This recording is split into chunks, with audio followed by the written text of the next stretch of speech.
Merhaba dostlar. Uzun zaman oldu biliyorum. Çok detaya girmeyeceğim. Biraz ara vermek durumunda kaldık belli sebeplerden dolayı. Şimdi vakit oldukça devam edeceğiz. Ara ara video atmaya devam edeceğiz. Bugün Drive konusundan devam edeceğim.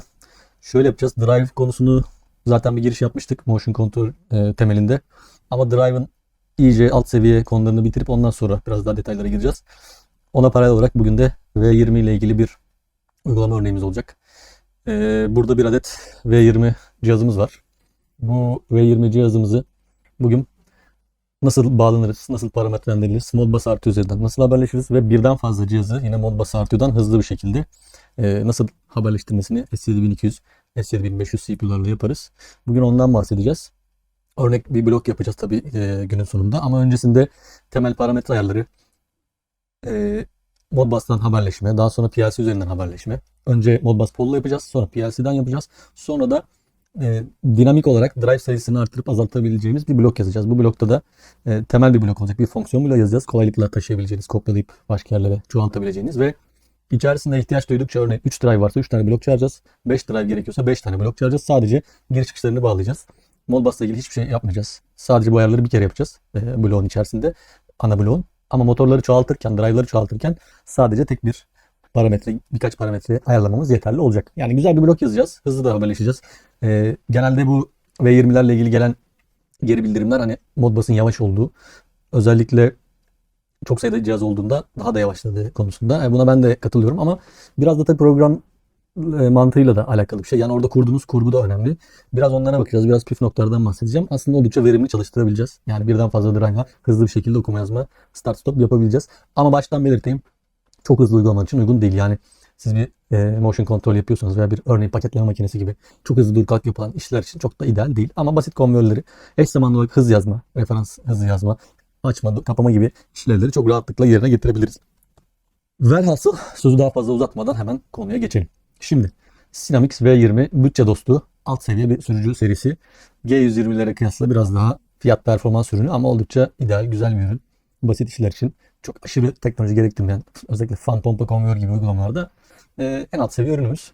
Üzerinde bizim en çok kullandığımız, tercih ettiğimiz Profinet olmasa da analogla veya Modbus'la, USS'le bir şekilde sürülebiliyor. Şimdi burada bu sürücüler yine daha önce yaptığımız Modbus artı örneğinde nasıl ki PAK cihazlarını, PAK 3200'leri daisy chain şeklinde bağladıysak burada da aynı mantıkla bağlantı yapabiliriz.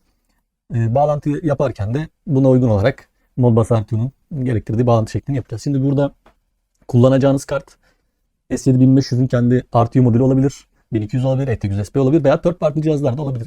TCP'den çevirici cihazlar da olabilir. Ama PLC şu anda Siemens. Simatic kontrolcüye göre bir uygulama yapacağız. O yüzden yazacağımız bloklarda ona göre olacak. Yani S7200 1500 ile V20 Modbus RTU haberleşme örneği yapıyoruz. Onu göz önünde bulundurarak dinleyebilirsiniz. Şimdi modül olarak bu bahsettiğim modülleri kullanabiliyoruz. MP, SP ve S1200'lerin modüllerini. Bu arada 1200 G2 ürünleri de duymuşsunuzdur. 1200'ün yeni jenerasyonu. Onunla ilgili de yine uygulamalar yapacağız inşallah fırsat olursa. Onlar da çok güzel cihazlar. Onların da yine haberleşme modülleri kullanılarak bu şekilde burada aynı işlemi yapabiliriz. Bağlantı olarak daha önce Modbus artı örneğinde anlattığım gibi 1500'lerin 15 pinli konnektörünü kullanırken 4 ve 11 uçlarını kullanıyoruz. ET100SP'lerde ise 12 ve 14 uçlarını kullanıyoruz. Modbus artı ve eksi 2-wire modda çalıştıracağız. İki telli bağlantı kullanıyoruz. V20'lerin üzerinde 6 ve 7 nolu pinler P artı N eksi. Bunları bağlıyoruz. Dikkat ederseniz 6 nolu pin bizim 14'e SP modülünü ben kullanacağım bugün. 7 nolu pin ise 12 nolu konnektöre gelecek SP'de. Buradan çıkıp gir çık şeklinde daisy chain bağlantı yapabiliyoruz. Zaten Modbus RTU 485 temelli olduğu için özellikle burada kullandığımız modülde 485 altyapısını kullandığımız için iki telli bağlantı ve birden çok cihazı bağlamaya bu şekilde bağlantıya izin veriyor. Burada uygulamacı arkadaşlardan gelen öneri bizim Siemens'teki abi mutlaka son cihazda sonlandırma direnci kullanırsanız iyi olur dediler. Sahada yaşadıkları problemlerden biri. Cihaz sayısı arttığı zaman sonlandırma direnci koymadığınızda ansızın beklenmedik kopmalar olabildiğini söylediler. Ben burada 3 cihazla denedim. 3 cihazla denediğim için açıkçası sonlandırma direncini bağlamadan çalıştırdığım bir problem olmadı. Sonra 3 cihazdan bir tanesini patlattım. 2 cihaza düştü. Dalgınlıkla farklı bir bağlantıda bir hatadan dolayı cihazın biri gitti. Şu anda 2 tane sürücüyle yapacağız. Sürücüleri de burada bir tanesi bizim zaten demo set. Şu an demo setlerde hep sağda solda olduğu için fazla cihaz bulamadım. 2 tane de ödünç almıştım. Buradan Yaşar abiye de selam söylüyorum. Anıt'tan ödünç almıştık 2 cihaz. Bir tanesi sizlere ömür. Ama cihaz sağlam, sadece açılmıyor. Yani yanık bir şey yok. Onu da halledeceğiz. Garantiden çözeceğiz. Sıkıntı yok. Böyle ufak bir kaza yaşadık. Şimdi burada en çok kullanılan, yani bu uygulamalar için bize gerekli olan parametreleri ben burada listeledim. Kolaylıkla erişebilirsiniz diye. Tek tek manuelden aramanıza gerek yok. Bazen atlanabiliyor bazı parametreler. Ondan sonra haberleşme olmuyor. Öncelikle parametre 3 bizim access level'ı kontrol eder. Bunu değeri default'ta 3 değil 1 veya 0 olması lazım. Bunu 3'e çektiğinizde expert moda geçer. Dolayısıyla bütün parametrelere ulaşabilirsiniz. Önce parametre 3'ü 3 yapacağız. Sonra parametre 700'ü 5 yapıyoruz. Bu nedir? Selection of command source. Yani komut kaynağını seçiyoruz buradan. Bu default'ta 1'di sanıyorum. Terminal üzerindendir. Aynı şekilde parametre 1000'de frekans set point'ini ayarlıyor. O da bunu 5 yaparak Modbus veya OSS'ten alıyoruz. Default'ta üzerindeki şeyden alır. Potansiyometre, motorize potansiyometre dediği MOP'tan alır. Parametre 2010 baud rate. Şimdi bu baud rate konusu da önemli. Bu default'ta 8'dir. 8 ne? 9600 baud rate. Yani 9600 bit per second. Bu yavaş bir hız. 9600. Default olduğu için herkes buna göre ayarlıyor genelde. Ben dikkat ediyorum. Drive'da 9600, PLC'deki modülde 9600 yapıp öyle haberleşiyorlar. Ama tabii bu yavaş bir hız. Yani bunun yerine el verdiği ölçüde, eğer mesafe çok uzun değilse, kablo uzadıkça tabii bu hızlar düşebilir. Aynı pano içinde diyelim 10 tane sürücünüz var. Bunu 9600 yerine 115200'e, maksimum burada buna izin veriyor. 115200 yapabilirsiniz. Böyle olunca çok daha hızlı olur. Yani 11-12 kat daha hızlı, yani 9600'e nazaran. Biz örnekte bunu yapacağız. Parametre 2014 Telegram off time. Bu default'ta 1000'dir. Telegramlar arası bir gecikme. Eğer bu süre içerisinde bilgi anlamazsa kopar gibi. Bunu ben sıfıra çektim. Çünkü arada haberleşmede hatalar olunca alarma geçiyor. Drive F72 hatası veriyor. Bunu engellemek için sıfıra çektim. Hata vermesin diye. Bununla oynayabilirsiniz. Parametre 2021 Modbus adresi. Sürücülere ayrı ayrı adres vereceğiz. Dediğim gibi ama sıralı vereceğiz. Birden başlatacağız. Diyelim 5 sürücünüz varsa 1, 2, 3, 4, 5 şeklinde vermeniz lazım. Bizim yapacağımız uygulamada. Farklı uygulamalarda veya Siemens'in blok hazırladığı yine kütüphaneler var. Onlar da daha farklı oluyor. Ben bu şekilde yapacağım. Hani mantığını da göstereceğim yaparken. Parametre 2022 Reply Time Out. Yani master'dan bilgi gönderildi, request gönderildi, sorgu atıldı. Slave'in cevap verme süresi veya slave cevap verdi, master'dan geri dönüş süresi. Yani iki haberleşme arasındaki timeout süresi. Bu süreyi aşınca, bu milisaniye cinsindendir. Bir saniye geçerse hataya düşüyor. Burada 1000 kalacak ama PLC tarafında bununla oynayacağız. Çünkü bu da bizim hızlı çevirmemiz için haberleşmeyi. Çünkü birden fazla cihazımız olacak. Token mantığıyla bir şey kuracağız. Böyle sürekli tarayacağız ve bu taramaya hızlı geçişler yapabilmek için bununla oynayacağız. Parametre 2023 Protocol Selection. Bu da Modbus RT için 2 yapıyoruz. Parametre 2034'ü parity kısmı burası. Parity 2 olacak. Yani even parity. Zaten Modbus'ta veya 485'te 0, 1, 2 olur genelde. Non, odd veya even. Hiç yok. Tek veya çift şeklinde. Biz burada çift parity kullanıyoruz. Diğer bir konu stop bits. O da 2035 standart. O default'ta 1 kalıyor. Son olarak da bu yaptığımız ayarları kaydetmek için parametre 971'i 21'e çekiyoruz. Ondan sonra OK dediğimizde bu RAM'den ROM'a yazıyor. Normal şartlarda biz zaten sürücünün üzerinde yaptığımız ayarlar, yani Bob panelden veya sürücü üzerindeki ekrandan yapılan ayarlar doğrudan ROM'a yazılır bildiğim kadarıyla. Öyle hatırlıyorum. G120'lerde, S120'lerde falan biz starter'la yaparken parametrelendirmeyi, commissioning'i orada yaptığımız online değişiklikler RAM'deydi. Biz orada copy RAM to ROM yaptığımızda ROM'a atardı. Ama üzerinden yapılanlar ROM'da kalıyordu. V20'lere özel bir durum varsa bilmiyorum. Ama bazı parametrelerin enerji yük geldiğinde kalıcı olduğunu belirtiyor. Demek ki kalıcı olmayanlar da var. O yüzden bunu 971 21 yapmanızda fayda var. Şimdi communication test kısmına geçeceğiz. Yani bu ilk etapta PLC parametrelerini ayarlayıp bir şeyden Modbus Pool'dan bir kontrol yapacağız. Şimdi sürücünün üzerindeki parametreleri isterseniz bir girelim. Onun için de sürücü ekranına geçelim şu şekilde. Sürücü ekranında şimdi bu bahsettiğimiz parametreleri sırasıyla ayarlayacağız. Bunun için öncelikle parametre 3 demiştik. Şuradan en başa dönelim parametreleri. Sürücü ana ekrandayken burada set point frekansı gösteriyor zaten. M tuşuna bastığınızda parametrelere girer. Parametre 3'ün içerisine giriyoruz. Bu default'ta 1'dir fabrika ayarı. Bunu 3 yapıyoruz. OK diyoruz. Şimdi bütün parametrelere erişebileceğiz bu sayede. Öncelikle parametre 700'e geliyoruz. 700'ün içerisine girdik. Burayı 5 yapacağız. Selection of command source'tu bu. Yani bizim komut kaynağımız. Bunu 5 yapıyoruz. USS veya Modbus'tan al demek. Biz Modbus'ı kullanacağımız için Modbus'tan alacak. Yani ikisi aynı kanal aslında. O yüzden fark etmiyor. Daha sonra M tuşuna bir kere basıp geri geliyorum. Parametre 1000'e geliyoruz. Parametre 1000'de frekans set point'i bu sefer. Bir önceki komut set point'iydi. Command word'ün ayarı. Bu da frekans set point'i. Bunu da 5 yapıyoruz. Bunu da USS'ten alsın.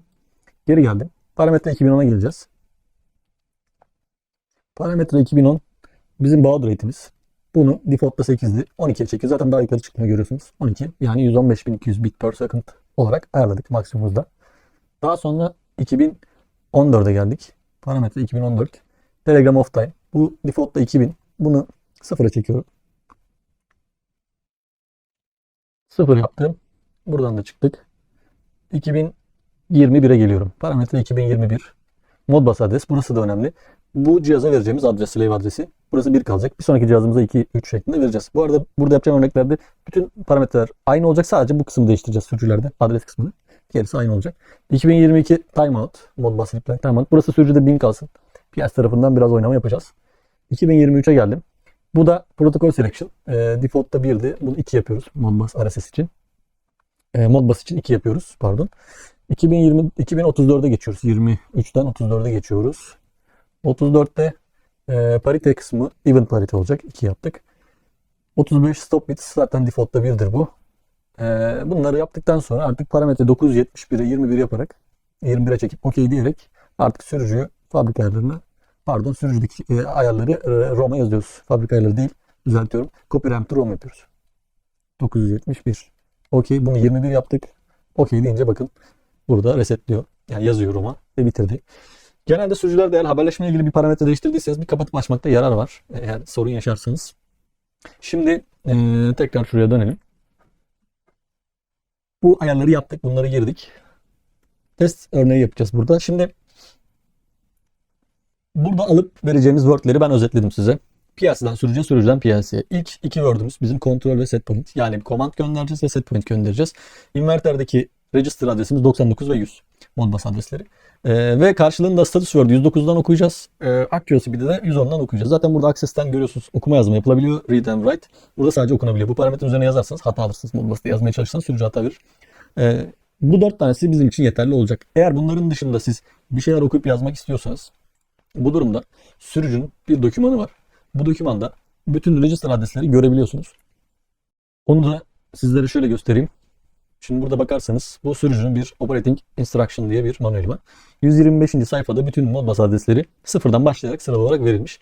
Offsetimiz zaten 40.001'de. Yani siz Modbus adres yazarken veya okurken ya 0 bazlı ya da 40.001 offsetli yazarsınız. Örneğin 6. adresten bir şey okuyacaksınız ve 6. adrese bir şey yazacaksınız. Ne yapıyorsunuz? 40.007. 40.001 eklediğinizden alta 40.007 oluyor. Ya 6'dan yazacaksınız ya da 40.007'den hani hangi tabanı kullanıyorsa kullandığınız cihaz. Bu da şeye göre değişiyor. İçerisindeki cihazın komut dizilimine göre veya işte kullandığı library'e göre değişiyor. Genelde bizde 0 tabanlı oluyor.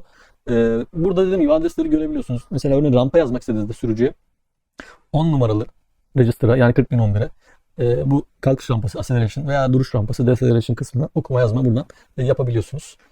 Ama bu şekilde değil de ben buralara tek tek bunları ayrı ayrı girmeyeceğim. Sadece en çok ihtiyaç duyduğumuz 4 tane word'u kullanıyorum burada. 2 word okuyup 2 word yazacağız. PZD 1.2. PZD'ler zaten proses data anlamına geliyor. Bunu Telegram'dan hatırlarsınız. G120'lerde de vardı. Profinet'te ne yapıyorduk? Özellikle hızlı okuyup yazacağımız şeyleri sürücülerde PZD üzerinden gönderiyorduk. Hatırlarsanız bir webinarda yine Telegram 20 örneği yapmıştık. Onu biraz daha şey halini yine yapacağız. Daha kompakt halini.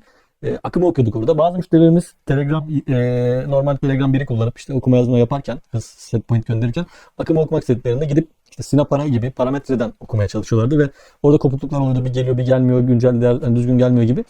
Eğer siz sürücüyle bir anlık iletişim kurup bu okuduğunuz yazdığınız değerler size stabil bir şekilde yani deterministik bir veri gerekiyorsa, örneğin siz orada bir tork kontrolü yapmaya çalışıyorsanız, bir hassas bir hız kontrolü veya okuduğunuz o akım değeri anlık olarak tepki verecekseniz, işte sürücüyü durdur veya başka bir şey freni aç gibi, bu gibi durumlarda hani parametreden okumak yerine bunları PZD'den yani proses datadan okumak her zaman daha iyidir, daha hızlıdır, daha güvenlidir. Modbus'ta tabii çok fark etmeyecek ama en azından derli toplu olması anlamında ve sıralı gittiği için 2 word bu çok önemli. Bakın biri 99, biri 100, biri 109, biri 110. Bu şekilde sıralı olduğu için ben bunları kullanacağım. Bunlar size basit V20'de yapabileceğiniz konveyör, fan pompa gibi şeylerde çalış, dur, işte hız gönder, hız oku ve sürücünün durumunu oku, hata mı gibi şeyleri göstereceğim. Onların dışında ihtiyacınız varsa da Modbus'tan her zaman ayrı bir bloktan, bir Modbus master bloğundan ki zaten örnek yapacağız. Bunları okuyup yazabilirsiniz. Yani burada bu şeyleri görebiliyorsunuz. İşte bir sürü burada farklı şeyler var. Değişkenler var, parametreler var erişebildiğiniz. Girişlerin, çıkışların durumu, okuma, yazma gibi şeyler var. Biz şu 4 word'u kullanacağız demiştim. Bunlar bizim PZD'lerimiz. Onun dışında da ihtiyaç duyduğunuz şeyleri okuyup yazabilirsiniz burada. Şimdi isterseniz şey tarafına geçelim. TIA tarafı. Modbus Poll'dan bir öncelikle haberleşme sağlam mı değil mi onu görelim. Ama onun öncesinde şeyi de göstereyim. Tekrar sunuma dönersek şurada kullanacağımız o iki word'un açılımına bakalım. Öncelikle 99 numaralı adres kontrol word'ümüz, ilk PZD'miz. Burada biz sürücü, start, stop ve benzeri işlevleri yerine getireceğiz buradan. PLC'den sürücüye gönderdiğimiz word'ler bunlar. Bitlerin anlamları var burada. İlk bitimiz on off, start bitimiz. Eğer durumu 1 ise start alır sürücü. Off 2 elektrik stop. Durumu no ise stop'tur bu. Yes gelirse stop değil. Off 3 fast stop. Yine 0'a çekerseniz stop yapar. 1'de ise sorun olmaz. Pulse enable. 1 verirseniz enable olur. RAM function generator enable etmek için ve start etmek için. Bunları sabit zaten 1 vereceğiz gibi. Burada mesela fault acknowledge 7 numaralı bit. Alarmı resetlemek için buradan göndereceğiz. Control from PLC 1 olacak mutlaka. Set point'i de ikinci word'dan gönderiyoruz. 100 numaralı adrese gönderiyoruz. Burada da şöyle bir mantık var. Yine Profinet'tekine benzer. Parametre 2000'e siz ne yazarsanız, örneğin parametre 2000'e gittiniz 50 yazdınız. Yani sizin referans parametreniz 50 Hz. O zaman siz 16384 %100'üne denk geliyor. Yani siz sürücü 50 Hz göndermek için bu telegrama, yani bu değişkene 100 numaralı adresi 16384 yazarsanız 50 Hz'e döner. %200'e kadar çıkabilir bu. 32767 yazarsanız %200 ile, yani 100 Hz ile bu sürücü döndürebilirsiniz limitlerini eğer açtıysanız. Eksi yönde döndürmek için de eksi 16384'e kadar gönderdiğinizde eksi 50 Hz'e kadar ve buraya kadar eksi 32000'e kadar gönderirseniz de eksi 100 Hz'e kadar gider. Aslında 16 bitlik bir değişken maksimum 65535 değer alır ya, bunu ikiye bölmüşler. Bir yarısı artı bir yarısı eksi set point için ayrılmış. Bununla ilgili zaten şeyde göreceğiz daha detaylı bloğu yaparken. Status word'dan okurken de bit order'ı burada görebiliyorsun, bit sıralamasını. Sürücü ready to run, running, fault active gibi. Alarm geldi mi değil mi şuna bakacağız gibi buradan detayları görebiliyorsunuz. Aynı şekilde actual speed'i okurken de yine biz parametre ekibine ne yazdıysak, maksimum yani 50 Hz yazdıysak referans değerimize, o zaman %100'e 50 Hz'e denk geliyor. Yani ben 16384 değeri okuyorsam sürücüden, bu sürücü 50 Hz'e dönüyor demek. İşte 8100 gibi bir değeri 8192 okuyorsam 25 Hz'e dönüyor demek.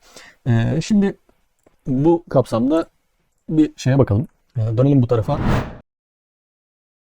Modbus Pool'u bir açalım. Oradan öncelikle haberleşme sağlamaya çalışalım. Şimdi dostlar burada öncelikle bir connection tanımlayacağız. Bunun için Modbus Pool'da bakın connection sekmesi var. Buraya geliyorum. Connection'da connect diyorum. Burada serial port'tan yapacağım. TCP değil. Burada seri portumu seçiyorum. Buradan şeyleri seçebilirsiniz. Ben de mesela şu an bilgisayarıma takılı USB'den 485'e çevirici bir portum var. Bunu kullanıyorum. COM4'müş bu. 115.200 baud rate ayarladım. 8 bit. Even parity stop. Bu ayarlar response time 1000, delay between pause 10.000 saniye gibi böyle default'ta kalabilir. Şimdi bunu yaptığım anda bakın haberleşme geldi. Hemen gördüğünüz gibi şu anda aslında haberleşiyorum. Connection'a geldim. Setup'a geldim pardon. Buradan read write definition diyeceğiz. Read yapmayacağım. Ben write yapacağım mesela. 16 fonksiyon kodu write multiple registers'ı seçiyorum. Modbus fonksiyon kodum 16. Save ID'm 1. Modbus slave adresim. Okuyacağım veya yazacağım register adresi buradan giriliyor. Ben şu anda hangi register'a yazacağım? Set point göndereceğim. Frekans set point'i. Dolayısıyla 100 nolu adrese yazacağım. O yüzden buraya 100 yapıyorum. Bir tane yazacağım. Tek tek yazalım. Okey dedim. Şimdi şurada 0 değeri var normalde. Ben buraya değer göndereceğim. Sürücüyü de alayım ekrana. Evet, şuraya sürücü ekranımızı da alalım. Şimdi buradan örneğin ne demiştik? 50 Hz için 16384 gönderirsek bunu scale edip gönderiyor. %100 50 Hz. Benim referans speed'im 50 Hz'di. Bakın 16384'e karşılık 50 Hz yazdım. Bunu işte 8192 yaparsam yarısına denk geliyor. Ne yapacak? 25 Hz. Daha da düşürürsem işte bunun yarısına yapar. O da 4096 yapar. Şöyle 4096 diyelim. Bakın 12,5 Hz gitti. 0 basarsam da doğrudan sürücüye 0 gidiyor. 100 Hz mesela maksimumun 2 katı 50 Hz referans speed'im. Tabi bu maksimum speed'i parametreden hani açmış olmanız lazım. Onu 50 ile sınırladıysanız onun parametresi şu an aklıma gelmedi ama bir parametre vardı maksimum speed ayarı. Orayı kısmadıysanız 32.767 girdiğiniz zaman 100 Hz'e bakın sürücüyü 100 Hz'e gönderiyoruz. Peki eksi değer gönderirsem 32.000'in üzerine çıktığım anda bu artık eksi değere gidecek. Örneğin 32.767 değil de mesela 50.000 gibi bir değer göndereyim. 50.000 gönderdiğimde ya buradan tabii eksi girmemi istiyor Modbus Pool'dan. O kendisi değeri çevirirken Word olarak 50.000'e çevirecek. İşte eksi 16.384 gönderelim. O da eksi 50 Hz'e denk gelir. Yani şu anda ben sürücüyle haberleşmeyi sağladım Modbus'tan. Okey. Buraya kadar tamam. Buradan sonra artık programsal olarak artık ben şeyden eminim. Tamam, sürücü tarafında bir problem yok. Modbus ayarlarım doğru. Veri gönderiyorum. Alabilirim. Hani okuma yaparsam değerleri de okurum.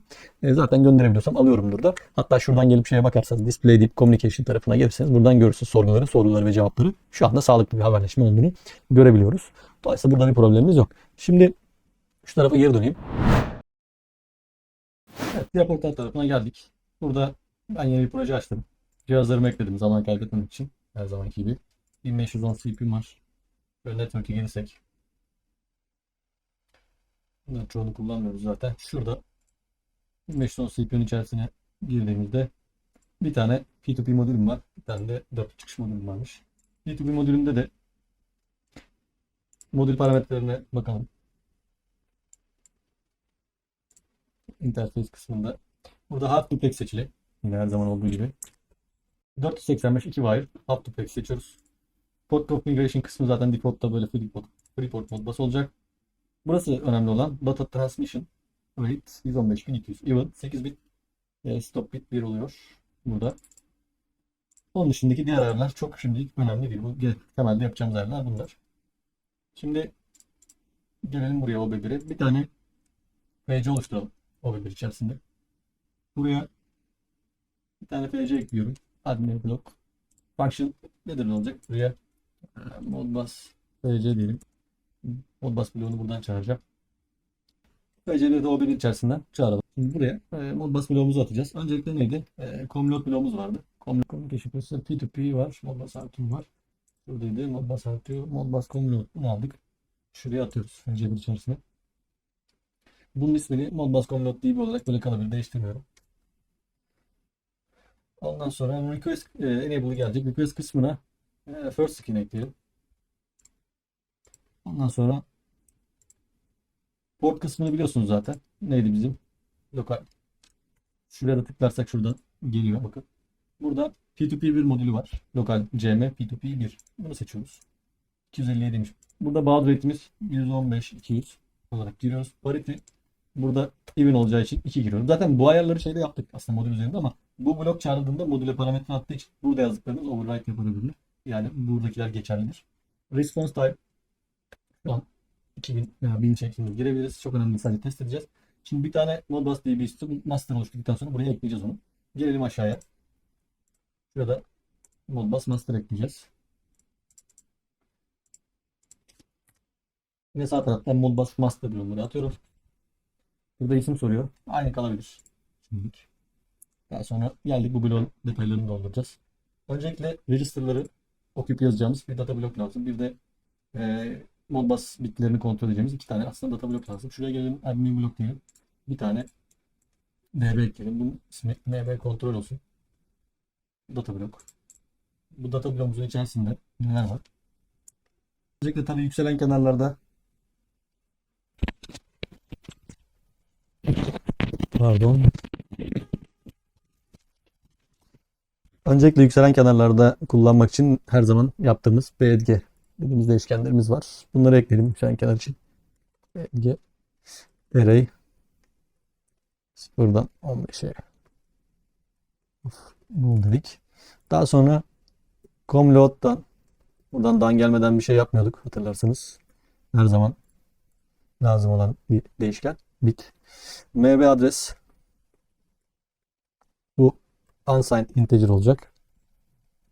Mod değişkeni var. Modbus'ta master'da kullanacağımız. Unsigned short integer. Data adres double integer bu. Data length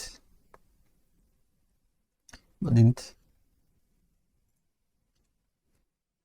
Error kodu yine kaydedeceğiz. Burası Word olacak. Error count ve done count. Bunları mutlaka yapıyoruz. Modbus yaparken mutlaka, bu tavsiyemdir size. Bunları yapmadan eğer hata alıyorsanız birilerini arayıp ya ben hata alıyorum bir bakar mısın dediğinde yani en azından gösterecek veya kendiniz hatayı ararken bakacak bir yeriniz olsun. Bu çünkü çok işe yarıyor gerçekten, hani hata mı geliyor, dan mı geliyor veya arada bir hata mı geliyor onu çok net görebiliyorsunuz. Çok işe yarıyor. Bunları ekledik. Modbus adres mod kısmı 1 olsun. Okuma yapacağız. Veya yazma yaparken 1 olur. Okuma yaparken 0 olur. Bunlarla oynarız. Data adresimiz şimdilik default olarak adres gireyim sonra değiştiririz. Data length 1 gibi default değerler girdim. Bunlar çok önemli. Bunlarla oynayacağız zaten. Ondan sonra bunu kapattım. Şimdi bir tane daha blok ekleyelim. Yine data blok. Burada kaydedeceğimiz değişkenler olsun. Neydi? MB registers. Buna da sadece bir array ekleyeceğiz. Word diyorum. Array of Word. Kaç tane? Biri 0'dan 125'e Veya 0'dan 124'e 1'den 125 olabilir. Maksimum tek sorguda zaten 125 Word alabiliyoruz Modbus'ta. Şimdi bunları ekledik. Şuraya data pointer kısmına gelirsek, data pointer kısmında zaten şunu biraz daha aşağı çekeyim. Data pointer kısmına ne ekleyeceğiz? Modbus master kısmının data pointer register'da, hani şurada seçtiğimiz Word'de array'i vardı. Buraya bunları ekleyelim. Hatta şunun ismini de Word yapsak güzel olur. Bir tane 4 değil çünkü bu. Şöyle olsun. Word şeklinde bunu ekledik. Ondan sonra biraz daha şurayı büyüteyim. Böyle daha iyi. Şimdi Modbus Comload bloğuna dönelim. Burada Modbus DB'mizi gösterelim. Modbus master db nokta mbdb. Bunu gösteriyoruz buradan. Sonra buradan dan geldiğinde şöyle bir tane değişken alalım. Modbus Comload nokta dan. Bundanı geldiği zaman bir tane neydi? mb kontrol diye bir data bloğumuz vardı. Burada Modbus Comload'danı setliyoruz. Bu bizim için kritik. Yani first scan'de Comload çağrılıyor. Buradaki parametreler bizim modüle yükleniyor, P2P modülüne. Sonra CPU ilk OB1'den çalışmaya başlıyor. Yani startup'ta bunları yapıyor first cycle'da. Sonra çalışmasına başlıyor. Dolayısıyla buradan dan gelince artık ondan sonra sorgu atacağız. Daha önce Modbus R2 videosunda detaylı anlatmıştım. Dan geldikten sonraya bakacağız. Dolayısıyla mb kontrol nokta comload'dan geliyorsa ondan sonra clock biraz diyebiliriz. Saniyede bir atsın şimdilik. Bunları hep değiştireceğiz. Clock biraz dedik. Yükselen kenar yapalım. Bunu yükselen kenar yapmazsanız sürekli yani çok fazla cyclic olarak artabilir.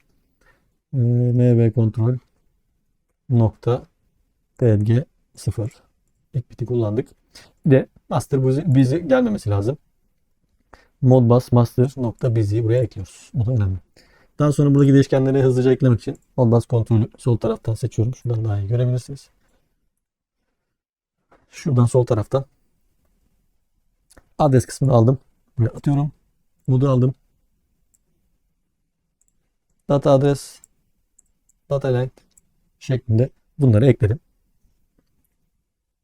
Daha sonra burayla işim aslında kalmadı. Sadece şu Modbus Register kısmı var ya, bunu şey yapmamız lazım. Optimizeyi kaldırmamız lazım. Geldim Properties'ine. Attribute kısmından şunu kaldırıyoruz. Olmaması gerekiyor. Sonra bir compile edebiliriz.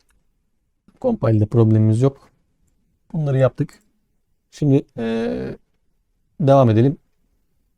Ne ekleyecektik? Hatırlarsanız hani her zaman yapmanızı önerdiğim hatayı yakalamak. Herhangi bir teanında bir hata geliyorsa onun yükselen kenarında bu hatayı yakalamamız lazım. Onun için şöyle yapıyorum. Bir tane yine yükselen kenar ekledim. Buna da şey diyorum, Modbus master nokta error. Bu error'ın yükselen kenarında. BLG1'imi buraya atayım. 0 kullanmıştım. Bu hatanın yükselen kenarında bir tane move işlemi yapacağım. Move diyorum. Neyi nereye atıyorum? Yine Modbus master'ın statüsünü alıyorum. Error'ı atacağım. mb kontrol nokta error kod buraya atsın. Bunu yapmadığınızda ne oluyor? Siz burada 7000'li bir değer görüyorsunuz. 7002 görüyorsunuz. Aslında o sizin hatadan sonra gördüğünüz veya önce gördüğünüz. O hata anında o hata buraya geliyor, kayboluyor. Üzerine yazılıyor. O hatayı yakalamak için bunu yapmanız önemli. Yoksa orada gördüğünüz kod aslında hatayla çok alakalı değil. Burada yakaladığınız kodu alıp help'ten bakarsanız çok net hatayla ilgili bilgiye ulaşırsınız. Devam ederiz. Buraya ne diyeceğiz? Yine Modbus Master'ın error'unu alalım. Hatta şuradan kopyalayabilirim. Bunun yine yükselen kenarında. Şöyle. Daha iyi gözükmesi için şuraları kapatayım. Bunları da kapatalım. Daha net gözüküyor. Bunun yükselen kenarında bu defa increment yapıyoruz. Her zaman yaptığımız şey Modbus'ta. TCP'de de öyle. RTU'da da öyle. MB kontrol nokta error count bu. Error aldığımız için. Bunu error'ın yükselen kenarında bir arttıracağız. Aynısını kopyalayıp network'ü yapıştırdım. Aşağıya geldim. Ve de kapatalım. Bu sefer error değil. Dan'ı alacağım. Burada yükseltmeyi unutmayın. Karışır birbirine. Buraya da error count değil, dan count alacağım.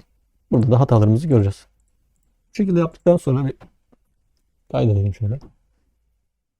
Şunları da artık açabiliriz. Şuraya kadar bir yükleyelim.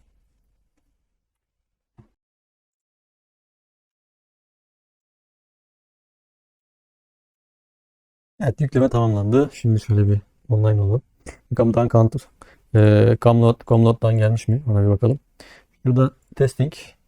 Call environment tarafını manuel atarsak bu hata gider.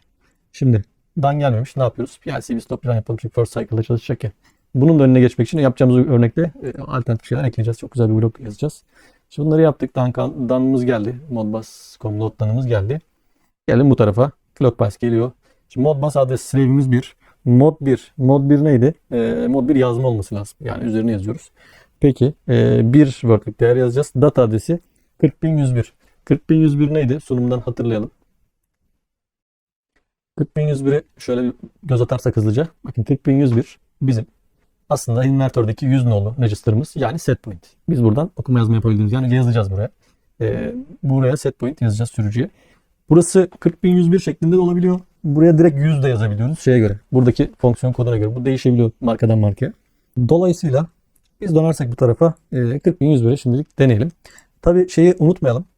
Hatırlarsanız bizim Modbus Comload bloğunda bir şeyimiz vardı. Şu bloğun içerisine girsek yine Modbus'la ilgili yaptığımız örnekte hani bahsetmiştik. Burada iki tane şey vardı. Unutmamamız gereken. Neydi? Bir tane mod vardı, bir de line pire vardı. Hatırlıyorsunuz değil mi? Birine 4 yapıyorduk. Burayı direkt 4 giriyorduk. Burayı da 2 giriyorduk her zaman. Bunu altın kurallarda da söylemiştik. 4 neydi? 2 while operation. Half duplex. Online'da bu değer değişmemiş olabilir. Girelim bakalım. Orayı 54 ve 2 yapacağız. Daha sonra şuradan online olalım. Hatta bir stop run yapmakta yine fayda var. Her zaman olduğu gibi. Buradan bir daha run yapıyorum. Şimdi bunu da düzelttikten sonra şeyi kontrol edebiliriz. Şöyle ekranı ikiye bölelim. Buraya da Modbus register'larımızı alalım. Şuraya gelelim. Buradan 0. word'den zaten bir word gönderiyorum. 0. word'den girdiğim değeri şu anda sürücüye yazabilmesi lazım. Onu da şöyle takip edebiliriz. Sürücü ekranına geldik. Şimdi ben buraya geleyim. Neydi? Desimal gireceğiz. 16384 yazdığımızda 50 Hz gitmesi lazım. Yazdım. Bakın direkt 50 Hz gidiyor. Burayla oynayabiliriz. 16000 değil de desimal bir 32767 girdiğimizde bu da %100'e denk gelir. Bu da yaklaşık 100 Hz'e denk geliyor.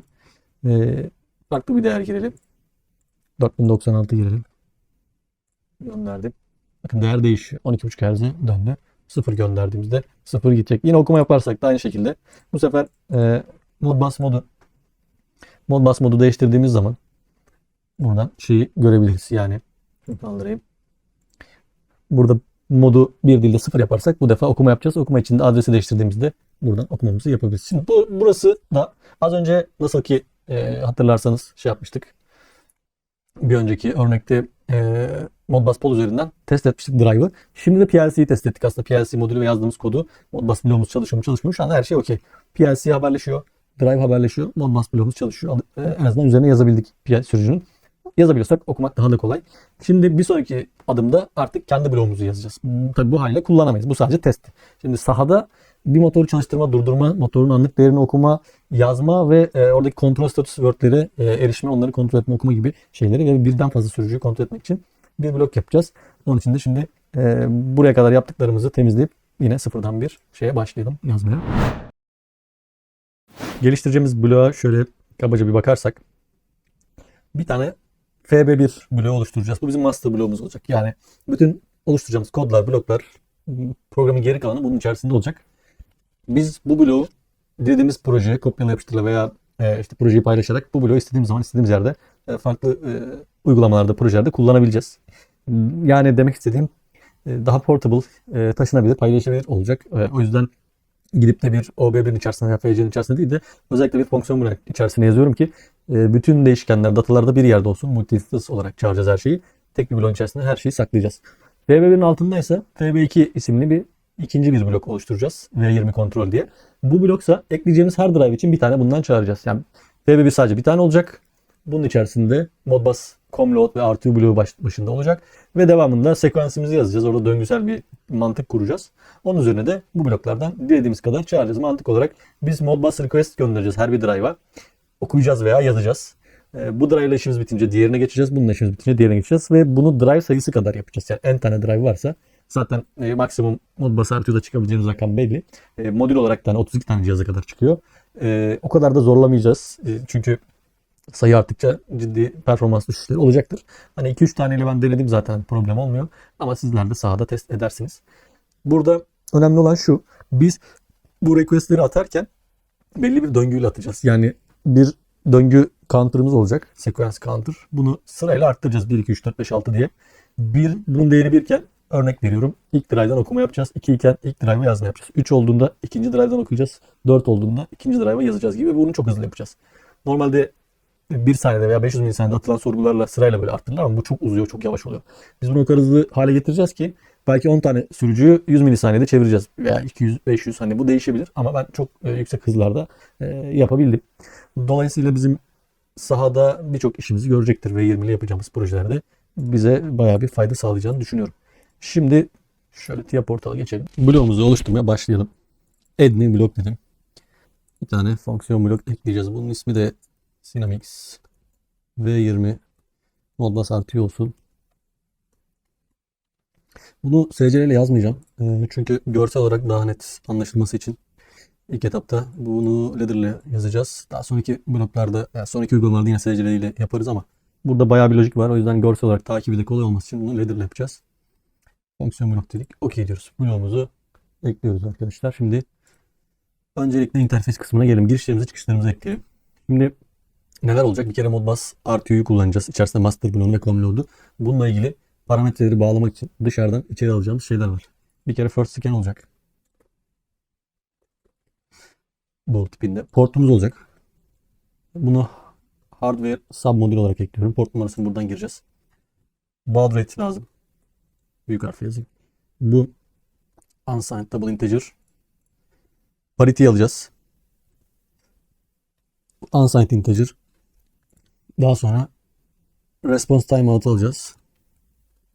Bunun tipi yine unsigned integer. Bir de dışarıdan bloktaki hataları resetlemek için de bir tane acknowledge alalım. Bu bool olacak. Inputlarımız bu şekilde. Default değerimiz yok. Burada herhangi bir default değer yazmıyoruz. Başlangıç değeri. Outputlarımızda hatalarla ilgili kısımları dışarı alabiliriz. Yine Modbus error code diyelim.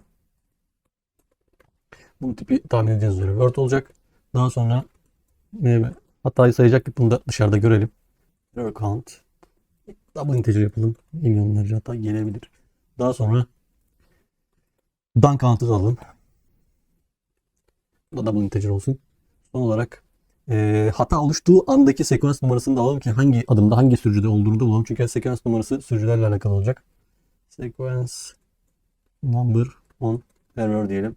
Integer olsa yeterli olur. Biraz daha büyütürsem daha iyi görebilirsiniz yakından. Şimdi in-out kısmında herhangi bir şeyimiz yok. Statik kısmına gelelim.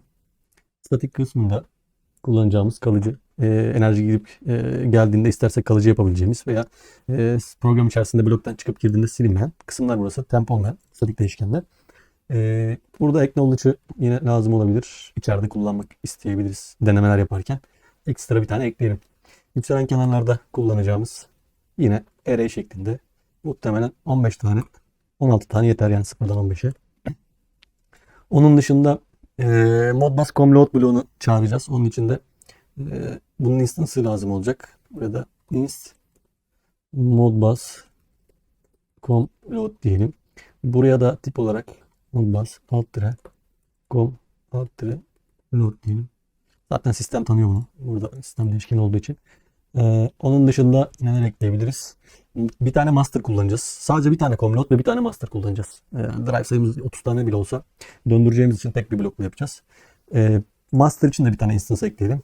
Bunlar hep multi instance yapayım. Yani tek bir data bloğun içinde olacak her şey. Buraya da Modbus master diyelim. Bunun tipi de yanlış olmasın. Modbus master yapıyoruz. Başka ne lazım olabilir? Bir tane Modbus kontrol ile ilgili bir şey yapalım.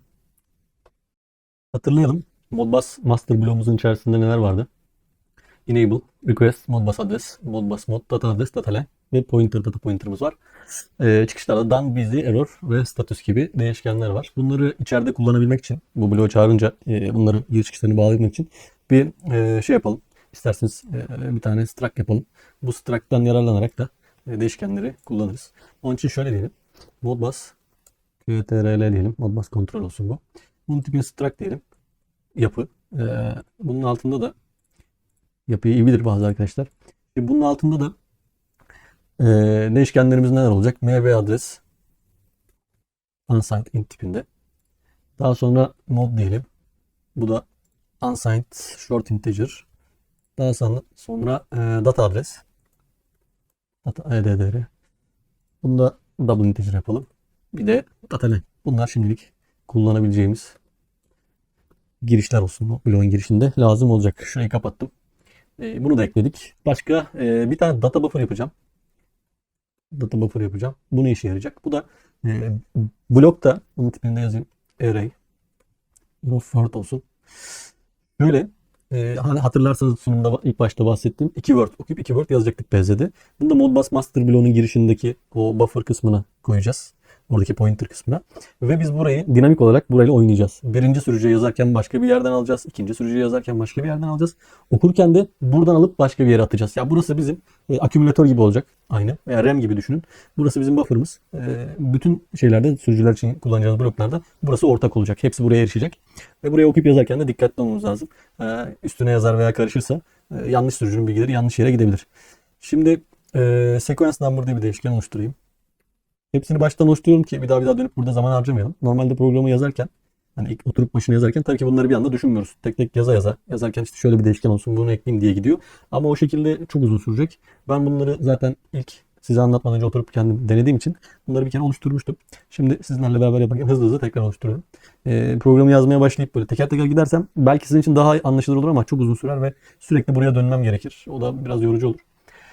Read write diye bir değişken oluşturuyorum. Bunu da şey için kullanacağım. Okuma mı yapıyorum, yazma mı yapıyorum? Onu ayırt etmek için. İşte okuma yaparken sürücüden data bloğa, yazma yaparken data bloktan sürücüye gibi. Bu buffer'ı da kullanacağız orada. Bu da lazım olacak. Şuraya da hatta isterseniz comment kısmına da yazalım. Şuraya 0 read bir de write olsun. Oku yaz şeklinde. Daha sonra ne lazım olacak? Bir sequence number ekledik. Bir de alt sequence numarası lazım olacak. Subsequence diyorum buna da. Bu da integer olsun. Daha sonra lazım olan değişkenleri tekrar ekleriz. Bir tane timer lazım olacak. Tabii flag 1 diye bir tane ara bir değişken. Bir değişkenin durumunu kaydetmek için. Birazdan programda göreceksiniz. İhtiyaç duyacağız.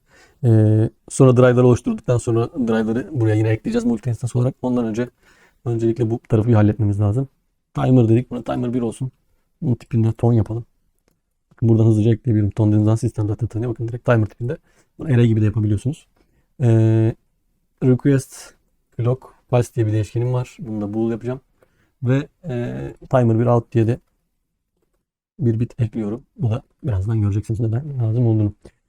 Statik tarafları da bu şekilde. Daha sonra geliyorum temp değişkenlere. Şöyle biraz alta şey ekleyelim. Şöyle rahat görebilmeniz açısından. Templerde de yine ihtiyaç duyacağım. Bölümde çarpımlı gibi, bölme çarpma gibi işlemlerde kullanacağım bazı değişkenler olacak. Temp reminder diyelim. Bu integer. Onun dışında temp real. Bu real olacak. Pardon. Bir de temp integer. Bu da int tipinde. Bunları birazdan kullanacağız. Şimdi bir de sabitler ekleyeceğim. Constant dediğimiz. Bir kere always true için true diye bir değişken ekliyorum. Bunu içeriğinde true yapıyorum. Bu aynı bizim CPU'nun tanımlı hafızaları var ya, memory bitleri. Onun gibi sürekli 1 olacak bu bit. Çünkü burada default value'sunu 1 yaptım. Zaten sabit, program içerisinde değişmeyecek. Olsa da bir tane şöyle yapalım. Bunlar gerçi şeyde TIA'da tanımlı artık 1500'de falan. Bunlar dahili değişken olarak da var ama ben yine de kendim böyle tanımladım.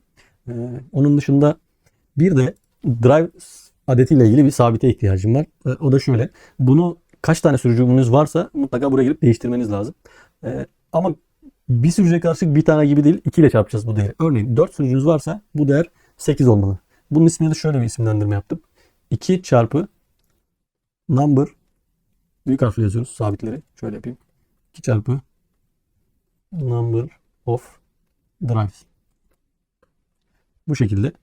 Bunun tipi de zaten integer olacak.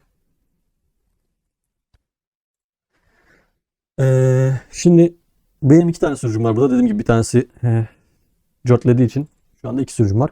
İki sürücü için 2 ile çarpacağız demiştim. Yani ben buraya 4 yazacağım. Sizin kaç sürücünüz varsa 2 katı, zaten adı üstünde 2 çarpı number of tries. Bunun sebebini de şöyle izah edeyim.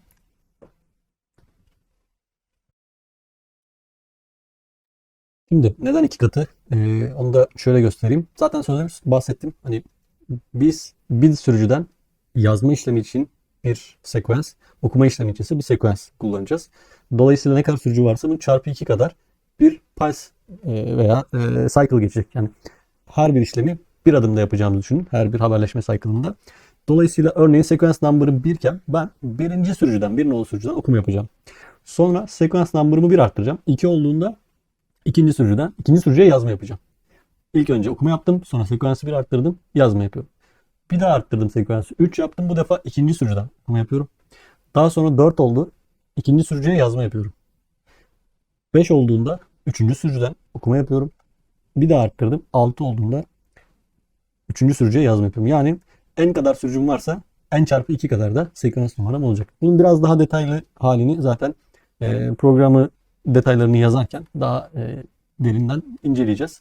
O yüzden burayı kabaca anlatmış olayım. Şimdi değişkenlerimi ekledim. En son 2 sürücüm olduğu için burayı çarpı 2 dedim. 4 tane ekledim. Burada anlaşıldı sanıyorum. Gelelim bloğun içini artık oluşturmaya. Şimdi ilk önce basitçe reset kısmını yapalım. Acknowledge kısmını. Şöyle acknowledge. Dışarıdan gelen input'umuz bu. Bunu ekleyelim. Bir tane statik değişken oluşturmuştuk. ACK diye. Yani bloğun girişinden geleni içerideki statik değişkeni attım. Buraya da daha sonra test yaparken başka bir değişken paralel ekleyeceğim. O yüzden bunu ayırdım. Bu böyle dursun. Buraya geri döneceğiz. İkinci network'üme geçeyim. Burada da Modbus Comload bloğunu çağıracağız. Hatta şu isimde yazalım. Comload bloğu için de genişleteyim. Birden fazla da şey ekledim.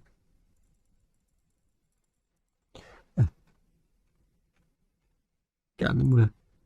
Şurada instructions kısmında haberleşmede ne vardı?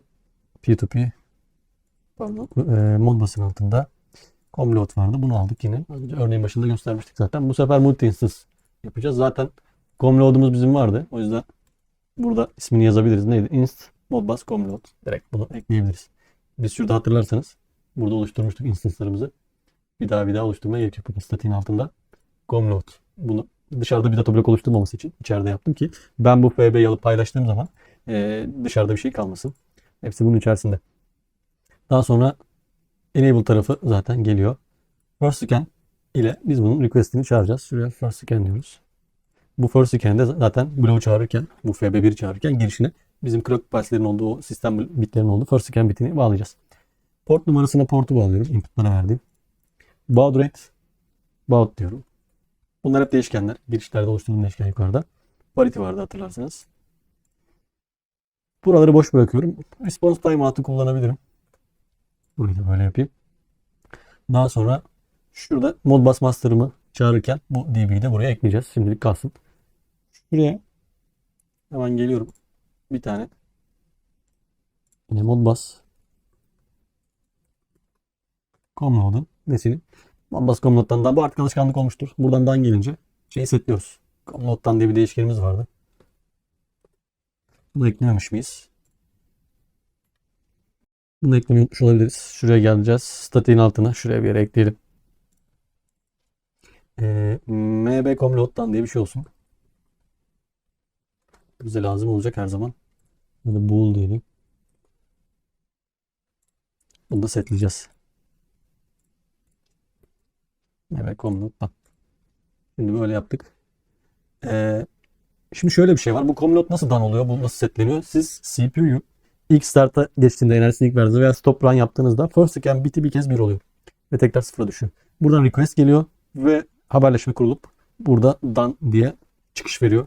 Şuradaki çıkış. Aslında şu done çıkışını buraya bağladık. Burada kullandık. Ve bir biti setliyoruz. Şimdi bazen program içerisinde, yani program koşarken, makine çalışırken kablo kopabiliyor, haberleşme kopabiliyor. Bu done sinyali bir şekilde set olmuyor. Eğer bir hata varsa veya setli kalıyor sürekli ama bu blok bir daha bunun aynı işlemleri yapması gerekiyor. Yani şu bloğun bir kez daha çağrılması gerekiyor. Bunun için her seferinde gidip stop run yapamayız. O yüzden burada herhangi bir haberleşme hatası ve başka bir şekilde hata olursa bu danı bir resetleyelim ki aşağıda boşuna bloğu çağırmaya uğraşmayalım. Yani Modbus Master'ı koşturmaya çalışmayalım. Burada bir hata varsa. O yüzden comload'un error bitini alıyorum ve bu Modbus comload'dan dediğimiz biti buradaki resetliyorum.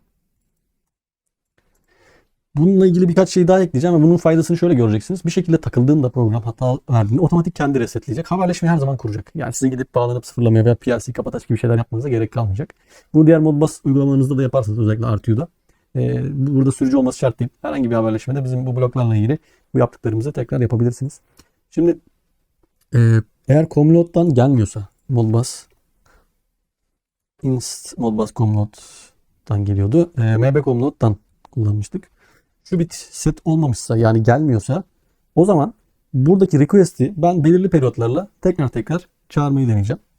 Buraya da yine bir tane girişe şey ekleyelim.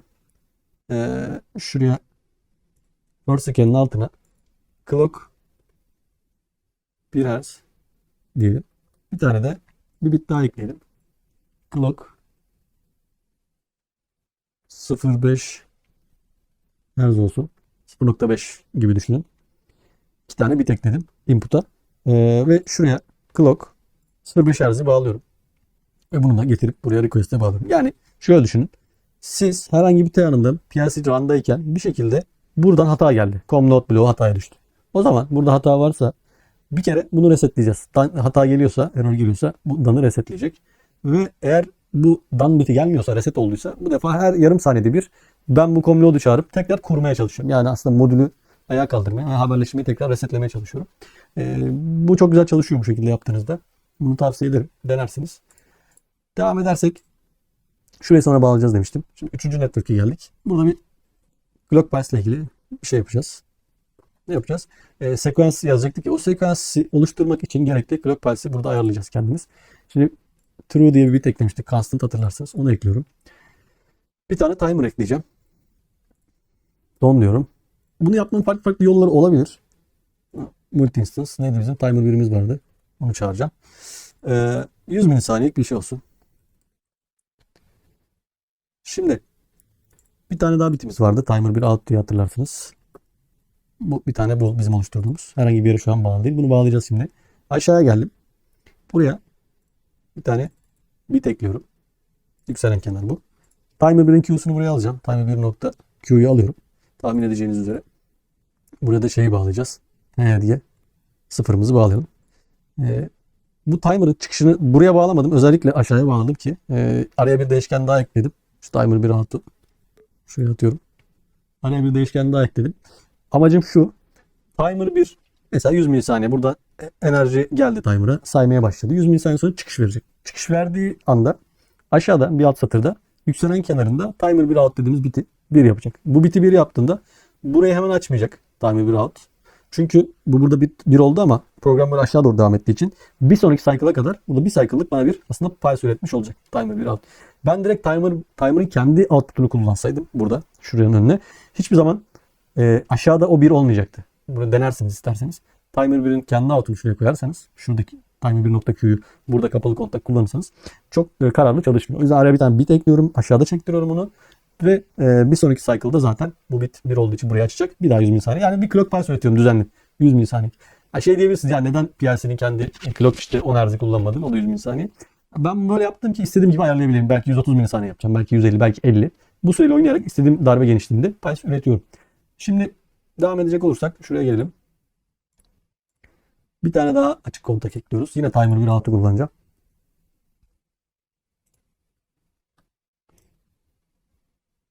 Şurayı biraz kapatalım. Boşuna şurada gözükmesin. Evet. Timer 1 out dedik. Eğer şey meşgul değilse bizim Modbus Master'ımız buradan clock pulse üreteceğiz. Şimdi Master'ı daha henüz çağırmadım. Ama Master'ı hatırlarsanız şurada instance'larını oluşturmuştum. Yani instance değişkenini burada oluşturdum Master. Burada zaten bütün şeyleri geliyor. Giriş çıkışları içerisindeki değişkenler. Aslında şurada da çağır şeyini bağlayabilirim. Hazır bunu göstermişken. Şuraya Modbus Comload'a hatırlarsanız inst diyorduk. Modbus Master nokta mbdb bloğun şeyini bağladım. Şimdi bloğu daha çağırmadım ama data bloğunu oluşturdum zaten. O yüzden bağlayabilirim. Yine geldim buraya. Devam edelim kaldığımız yerden. Inst Modbus Master nokta busy, yani bu blok meşgul değilse bir tane bit çektireceğiz. Nedir bu? Request clock pulse. Bunu da eklemiştik. İsmini güzel yazamamışız. Bunun ismini düzeltelim. Pulse olacak. Bunu da yazmışız. Request clock pulse diye bir rutin var. Yani timer 1'in her yükselen kenarında, eğer master'ım meşgul değilse, bu da önemli. Master meşgulken sorgu atmasın. Clock pulse'i 1 yapıyorum. Daha sonra bakın şöyle bir şey yapacağım. Eğer Modbus master'ımdan dan geldiyse veya master'ım hatadaysa. Yani şöyle düşün. Bir sürücüye sorgu attım. Sürücüden cevap geldi. Ben bir daha 100 milisaniye beklememe gerek yok. Eğer 10 milisaniyede geliyorsa bu cevap, hemen bir sonraki sorguya devam edebilirim. Böylelikle daha hızlı yapacağım. Veya bir sürücüye sorgu attım, cevap geldi. İkinciye attım, cevap geldi. Üçüncüye geçtim, attım, cevap gelmedi. Şimdi cevap gelmezse timeout süresi kadar beklemem lazım. Onun yerine hatadaysa o sürücü, devam et diyeceğim. Bekleme, diğerine geç. Onu da bu şekilde yapıyorum. Daha sonra yine master'ım eğer meşgul değilse, ikisini de şöyle bağlayayım. Buraya bir tane p-trig ekleyelim. Bu p-trig'in p-edge'den, yani yükselen kenardan farkını biliyorsunuzdur. Yükselen kenar sadece bir tane bitin yükselen kenarını yapıyor. Bu ise kendinden önceki lojik operasyonun sonucuna göre. Yani buranın işlemin sonucu 1 olursa, girişi 1 olursa çıkışa bir yükselen kenar bir cycle'lık bir pulse üretiyor. Böyle bir yapalım. Daha sonra bunu yine buraya bağlıyorum. Sonuç olarak ben her 100 milisaniyede bir, şurada timer'da öğrettiğim her 100 milisaniyede bir clock pulse'imi çağırıyorum. Request clock pulse'i 1 yapıyorum. Ve master'ım meşgul değilken bunu yapıyorum. Veya herhangi bir şekilde master'dan dan geldiği anda onun da yükselen kenarında request clock pulse'i bir daha çağırıyorum. Bir sonraki sayfa sorgu yap diye. Veya hata varsa o an tekrar yükselen kenarda bir daha sorgu at, bir sonraki sekansa geç diye buradan bilgi gönderiyorum. Bu benim ana motorum aslında. Request engine gibi düşün. Yani bu benim artık request'lerimi yöneteceğim, çalıştıracağım kısım. Şimdi bunu yaptıktan sonra sequence tarafına geçeceğiz. Şuraya hatta başlıkları da yazarsak, bunu ben sizinle paylaştığımda daha açıklayıcı olur. Clock pulse'i yazmışız. Buraya da sequence yazalım. Buraya sequence yazalım. Şimdi yine true diyoruz şuraya. Daha sonra bunu niye yapıyorum? Buraya renk diyoruz. Buradan alırsanız şey yapıyor. Birden fazla dallandığınızda sıkıntı yaratabiliyor. O yüzden araya bir tane böyle bir kontak koyup yaptığınızda, eskiden beri hep böyle PLC programlarında böyle bir şey var maalesef. Bu hala devam ediyor. Şimdi burada karşılaştırma işlemi yapacağız. Benim yapmak istediğim şey şu. Sekansı bir bir arttıracağım. Sıfırdan başlayacağım. Sıfırı es geçeceğim tabii. Bir bir arttıracağım. Belli bir sayıdan sonra da sıfırlayacağım. Öncelikle şunu kontrol ediyorum. Sequence number'ım sıfırdan küçük mü? Buna bakıyorum. Sıfırdan küçükse hata zaten. Eksi olmamalı. Eğer böyle bir şey, durum söz konusuysa buraya move diyorum. Sequence number'a bir at. Buradan küçükse buraya bir at. Daha sonra şöyle yapacağız. Hani request click pulse oluşturmuştuk yukarıda. O biti kullanacağım. Bu zaten kendisi yükselenken olduğu için bir daha bunun yükselenini anlamama gerek yok. Şurada bakarsanız bu hep p-trig'le geliyor buradan. Veya timer bir out da yükselenken, bakın o da p-trig'le geliyor. Dolayısıyla burada şu her zaman yükselenken de hiçbir zaman bir cycle'dan fazla uzun süre kalmaz. Gidip gelmesi gerekir. Bunu aldım. Clock pulse'i. Şimdi bir mod alma işlemi yapacağım. Mod alma işlemi yapacağız. Ne için yapacağız bunu da? Okuma ve yazma için. Okuma mı yapacağım, yazma mı yapacağım? Buna bakacağız. Sequence number'ı alıyorum. 2'ye göre modunu alıyorum. 2'ye göre modunu aldım. Temp reminder diye bir değişken oluşturmuştum, hatırlarsanız, buraya atıyorum. Örneğin sequence number'ım 3 ise 2'ye göre modunu alırsam 3'ün 2'ye bölümünden kalan 1'dir. Temp reminder'ım 1 olacak. Sequence number'ım çift sayısı 0, tek sayısı 1 aslında. Bana bunu verecek. Altına temp reminder dedik. Şuradan devam edebiliriz. Burada yine bir karşılaştırma yapacağım. Eşit diyorum. Eğer benim temp reminder dediğim değişkenim 1'e eşitse, yani kalan 1 ise, tek sayıysa, o zaman read write dediğimiz hani bir değişken oluşturmuştuk yine. Read write diye. Bunu reset yapıyorum. Daha sonra bir paralel bir dal açtım. Buraya da kopyala yapıştır yapabilirim. Şunu aldım. Kopyaladım. Şuraya attım. Temp reminder'ım 0 ise bu defa tahmin edeceğiniz üzere bunu set yapıyorum. Neden 0'da setledim, 1'de resetledim? Çünkü tanım gereği ben ne demiştim buna? Read write değişkenini tanımladığımız yere bakarsak. Şöyle gelelim. Neredeydi? Statiğin içindeydi değil mi? Read write. Bakarsanız şuraya. Şunu biraz kaydırayım. 0'da oku, 1'de yaz demişim. 0 read, 1 write. 0'da oku, 1'de yaz. O zaman ben sequence number'ım 1 iken, yani 1 arttırıyorum ya drive sayıma göre. 1 iken 1'in 2'ye bölümünden kalan 1 olacak. Dolayısıyla her zaman önce okuyup sonra yazacaktım. Ve eğer kalan 1 ise resetle, yani read write'ı 0 yap. Dolayısıyla oku. Üzerine gelince zaten gösteriyor. 0'da oku, 1'de yaz. Reset okumak için sıfırlıyorum. Yazmak içinse sequence number'ın 2'ye bölümünden kalanın 0 olduğu durumlarda her zaman bu reset edecek. Her zaman yazma yapacağım, write yapacağım. Yani sequence number'ım tek sayıyken oku, çift sayıyken yaz. Aslında onu şurada zaten aktarmıştım. Tekrar oraya dönersek burada tekrar daha iyi pekiştiririz. Sequence number hatırlayacaksınız. 1 iken ne yapıyordu? Drive'dan okuyorduk. 2 iken yazıyorduk. 3 iken okuyorduk. Bakın tek sayılarda hep okuyoruz. 4 iken yazıyorduk. 5 iken okuyoruz. 6 iken yazıyoruz. Yani tek sayılarda okuyoruz. Çift sayılarda yazıyoruz. Bu işlemi burada sağlayacağız. Daha sonra biz bu read write bitini kullanarak okuma ve yazma işlerini yöneteceğiz. Şimdi dostlar gelelim sequential programımızı yazmaya. Sequence durumunu yöneteceğiz. Request clockwise geldik. Her yükselenken hem Modbus sorgusuna her atacağımız bitimizi aldık. Bu geldiğinde bir karşılaştırma yapıyoruz yine. Küçük eşittir diyoruz. Küçük eşitse eğer kim? Kim küçük eşitse sequence number. Sequence number'ım neyden küçük eşitse 2 çarpı number of drives diyeceğiz. Bakın 2 çarpı number of drives. Neden number of drives değil? Az önce sunumda da gösterdim. 3 sürücüm varsa okuma ve yazma için çarpı 2 demiştik. 6 sekansa ihtiyacım var. O yüzden number of drive kaçtı? Benim burada örneğimde 2 tane var. 2 çarpı 2 4. Ben bunu sabit girmiştim zaten. Değişkeni ekledim buraya. Ben 4 yazmadım. Bakın siliyorum. 2 çarpı number of drives. Bu benim constant değişkenim. Hatırlarsanız şurada en son tanımladığım. Bakın burası. Çarpı number of drive. Burada ben default value olarak 4 girdim. Bu programı ben PLC'ye yükledikten sonra bu sayı kralı gelse Hans, Sam, Tony, Johnny, herkes alayı birden. bunu değiştiremezsiniz. Çünkü bu sabit, constant. Hiçbir şekilde yazamazsınız. Ne elle, ne HMI'de, ne başka bir yerden. Bu sayı 4'tür yani. Buraya girip şuradan değiştirmediğiniz sürece bu sayı 4'tür. Ben şu isimle çağırıyorum. Sizde kaç sürücünüz varsa bir daha söylüyorum. 5 sürücünüz varsa buraya 10 gireceksiniz. 2 çarpı number of drives. Şimdi ekledim. O 4'ü otomatik getirdi. Sequence number'ın 4'ten küçük olduğu sürece her clock pulse'te gel sequence number'ı bir arttır. Sekansı bir arttırıyoruz. Increment dedim. Sequence number'ı bir arttırıyorum. Şuradan bir paralel kol alalım. Yine buraya bu sefer büyüktür diyeceğim. Sequence number'ım hiçbir zaman şeyden büyük olmamalı. Neyden büyük olmamalı? Yine 2 çarpı number of drive sayısını aşmamalı. Bunu aşarsa sıkıntı. O yüzden açtığı anda hemen bir basıyorum. Move 1 nereye? Sekans numara. Yani örneğin sekansımı arttı 1, 2, 3, 4 her cycle'da bir arttırdım. 5 oldu. 6 oldu. Veya bu örnekte 4 tane benim. 1, 2, 3 oldu. 4 oldu. Bir sonraki pulse'de gelecek buraya. 4'tü. Burası şurada arttırınca 5 olunca sekans numara buraya geçecek. Karşılaşacak. 5'i geçtiği için hemen 1 basacak. Yani hiçbir zaman bu network'ün dışında biz sekans number'ı 4'ten büyük göremeyeceğiz. 4'ü geçtiği anda şurada artıyor. Burada 1 basıyoruz. Aklınızda olsun. Yani şey diye korkmayın. 4'ü geçti hata verir işte array taşar falan. Siz zaten hemen burada bir alt satırda bunu düzelttiğiniz için programın başka hiçbir yerinde siz bunu 5 olarak görmeyeceksiniz. Sadece bir komutluk, bir instruction'lık sürede o da nanosaniyelerde buradan buraya geçtiği anda onu düzeltecektir. Denk gelir. O anda bir interrupt'a gider program. Orada da siz bu değişkeni kullanmışsınızdır. Olabilir. Çok düşük bir ihtimal.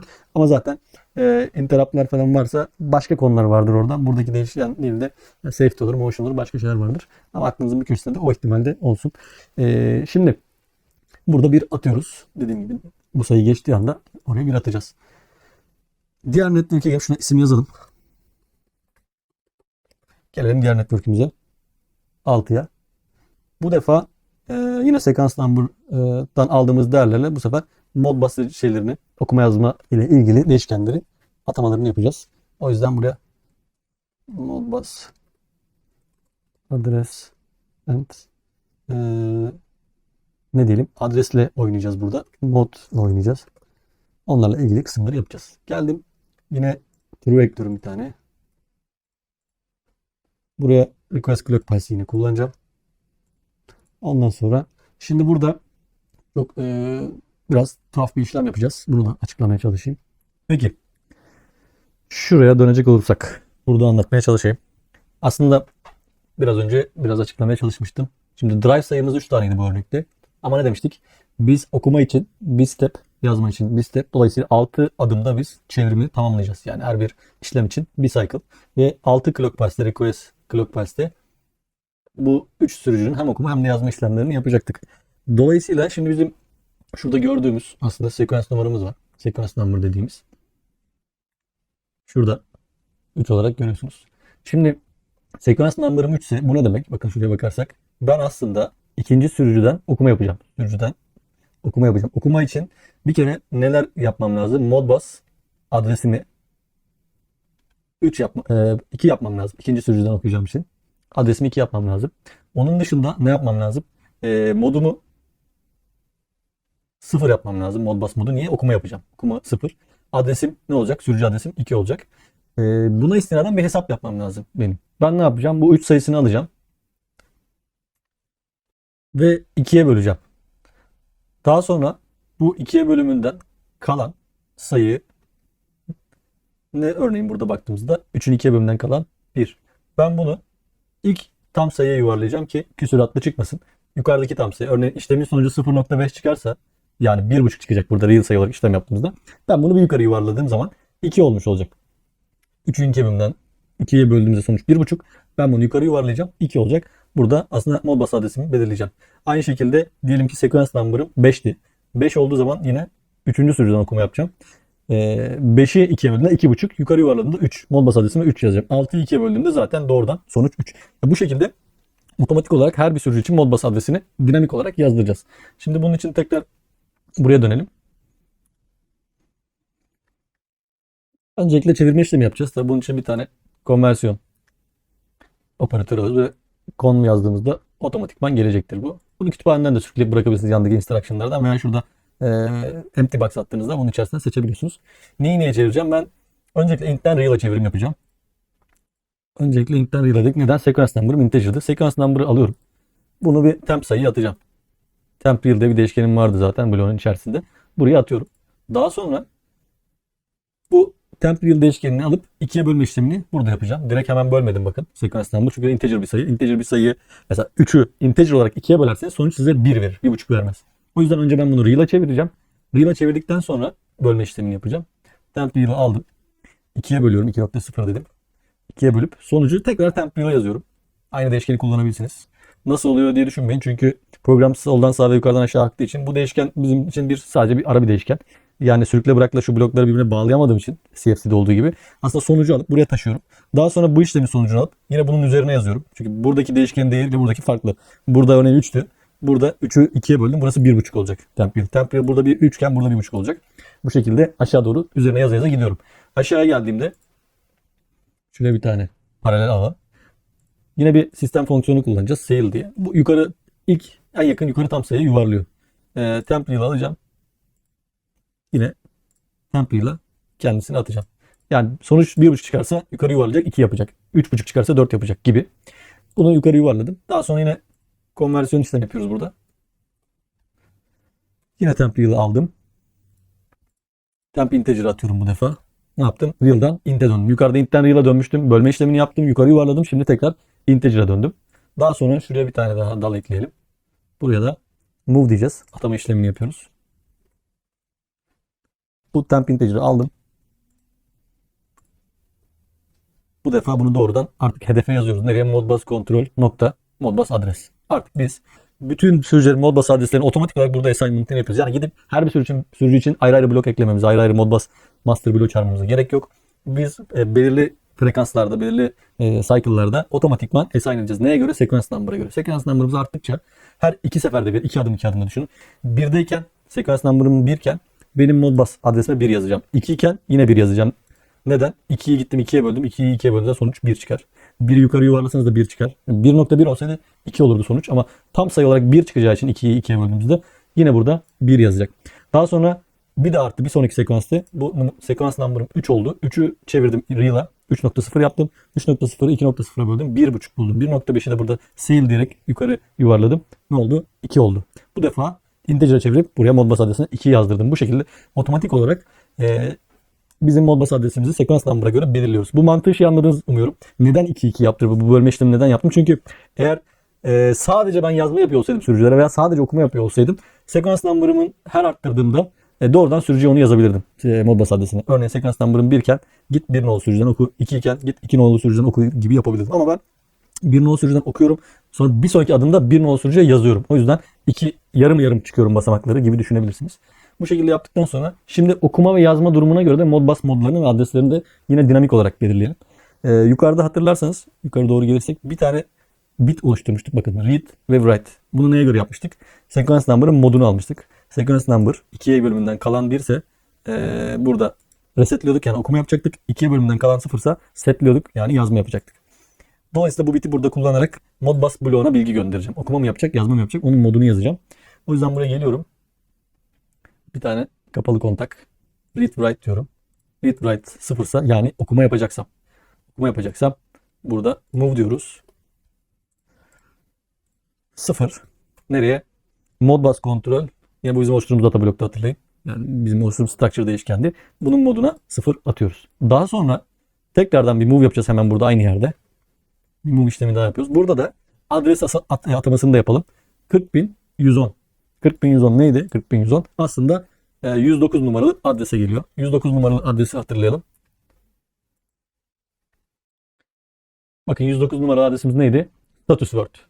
Aslında 40.001 ekleyince 40.110'a denk geliyordu. Yani ben bu sürücünün numarası kaçsa artık bu sürücüden gidip status word'ü okuyacağım ilk etapta. O yüzden buraya 40.110 yazdım. Daha sonra bunu da yine Modbus kontrol nokta data adresi yazıyorum bu defa. Bakın yukarıda adres dediğim sürücünün slave numarasıydı Modbus'taki 485'teki. Onunla karıştırmayın. Bu defa data adresine yani git diyorum.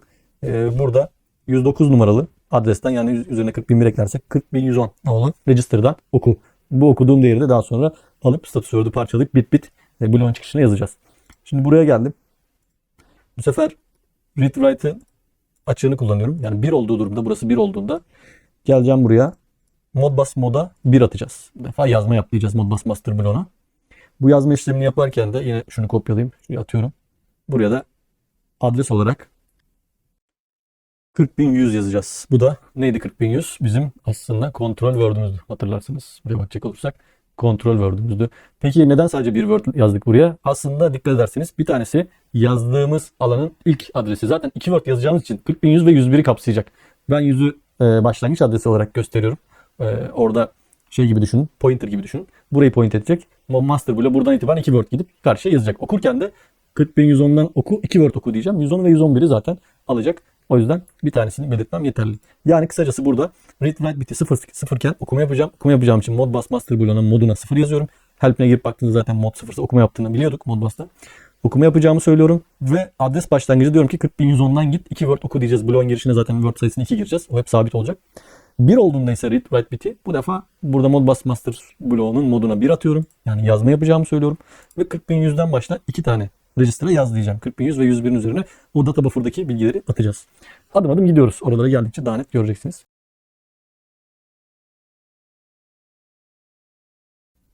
Burada artık Modbus master'ımızı çağıralım.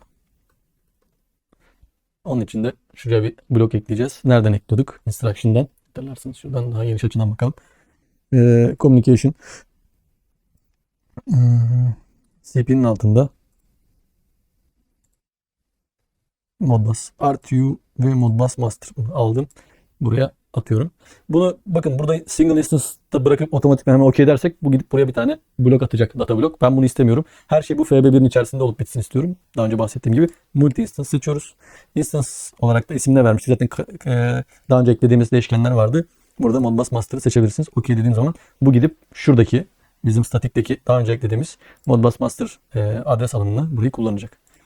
Master'ımızı ekledik. Şimdi request tarafına gelelim. Şuraya bir açık, bir kapalı, bir tane daha açık kontak ekleyeceğiz. Şimdi şeyi daha iyi anlamışsınız. Hani neden ladder'la yazdığımı SCL'ye değil. Şu blokları falan hani daha iyi kavranması için, daha kolay anlaşılabilir olması için böyle yaptım. Normalde SCL zaten geri geldiğinde yazmaya SCL'ye bu arada devam edeceğiz yine. Onda aklınızda soru işareti kalmasın. Şimdi com.load'dan gelmeden hiçbir işlem yapmıyorduk. Bu bizim birinci kuralımızdı. Neydi? mb.com.load'dan bu bitimiz gelecek. Daha sonra master busy olmaması lazım. Şunun ismini kopyalıyorum. Buraya yapıştırdım. Nokta busy. Yani meşgul değilse, meşgulken bir daha sorgu atmaya, bloğu kitlemeye gerek yok. Request tarafı zaten bizim yukarıda oluşturduğumuz bir bitimiz vardı, hatırlıyor musunuz? Şöyle yukarı geleyim. Neredeydi? Evet. Bakın request clock pass. Buradaki mantığı anlatmıştım. Bunları tek tek göstereceğim. Hani şunları koymazsak nasıl oluyor? Bunları done'ı, error'ı koymazsam, ondan sonra timeout süresini, şuradaki response timeout'u çok uzun yaparsam, kısa yaparsam hepsini göstereceğim. Aradaki şeyi daha iyi anlayacaksınız. Request tarafına geldiğimizde buraya direkt request clock pass'i ekleyelim. Şimdi buraya otomatikman clock pass'i gelecek artık. Bizim burada bunları düşmemize gerek kalmıyor. Adres kısmına da data block'ta eklemiştik. Yukarıda user interface tarafından modbus control .mb adres. Bu bizim adresimiz. Zaten bir üst şeyde bunları okuma yazma yapmıştık. Yine aynı şekilde modbus kontrol nokta mod bu defa. Data adresine de yine modbus kontrol nokta mb data adres. Buraya da isterseniz bunu şeyden alın. Bloktan alın. Yani eklediğimiz değişkeni ekleyin. Şurada modbus kontrolün altında data length diye bir şey var. İsterseniz de benim önerim, ben öyle yapacağım. Sabit 2 yazalım. Şu 2 sayısını yazalım. Yani sabit olarak 2'yi alsın buradan. 2 tane Word okuyup yazacağız hep. O yüzden burası değişmeyecek. Sabit olsun. Pointer'a gelirsek de burası data buffer'ımız vardı bir tane. Hatırlıyor musunuz? Statik olarak. Şuraya eklemiştik. Neredeydi o? Şurası bakın. 2 Word'lük bir array'imiz vardı. 0-1. Bizim buffer alanımız. Bunu buraya yazacağız. Data buffer. Kendisini eklememiz yeterli böyle. Modbus'tan okuma yaparken blok gidecek. Sürücüden bilgiyi alacak. Data buffer'a atacak. Sonra biz aşağıda onu drive numarasına göre dağıtacağız. O an hangi drive'dan okuyorsa onunla ilgili olan kısmı bunu move'layacağız. Drive'a yazarken de data buffer'da hangi drive'ın data bloğundan alacaksak bilgiyi yine drive numarasına göre, sekans number'a göre alıp buffer'a atacağız. Buffer'dan da bu master bloğumuz şuradaki adrese ve moda göre okuma yazma işlemini yürütecek. Bu tarafı da böyle master bloğuyla yapacaklarınız yok. Bakın bir tane blokla bir tane common blok kullanacağız. Bütün sürücüleri bu şekilde halledeceğiz haberleşmesini. Devam edelim 8. network'ten. Şimdi burada da şeyleri standart hatırlarsanız hata kodlarını ve done count, error count bunları mutlaka alışkanlık haline getirelim. Şimdi hızlıca ben bunları ekleyeceğim. Evet, şöyle hızlı ekleyelim. Bir tane yükselen kenar ekliyoruz. Buraya modbus master error bitini, yükselen kenar için bir tane değişken. Sonra burada move yapacağız basitçe. mb error code diye bir internal değişken oluşturmuştuk statik. Buraya master bloğunun statüsünü, hata anındaki değeri buraya atıyoruz. Daha sonra bir tane daha yükselen kenar ekliyorum. Buraya bu defa error count yapacağız. Yani hata geldikçe bir değişkeni arttıracağız. Modbus mb error count diye bir değişken oluşturmuştuk. Onu da şuradan hatırlayacaksınız bunları. Neredeydi bu değişkenlerimiz? Output'lardı galiba onlar. Evet, bakın output olarak eklemişiz. Bunları göreceğiz burada. Error count dedik. Sonra eklemeye devam edelim.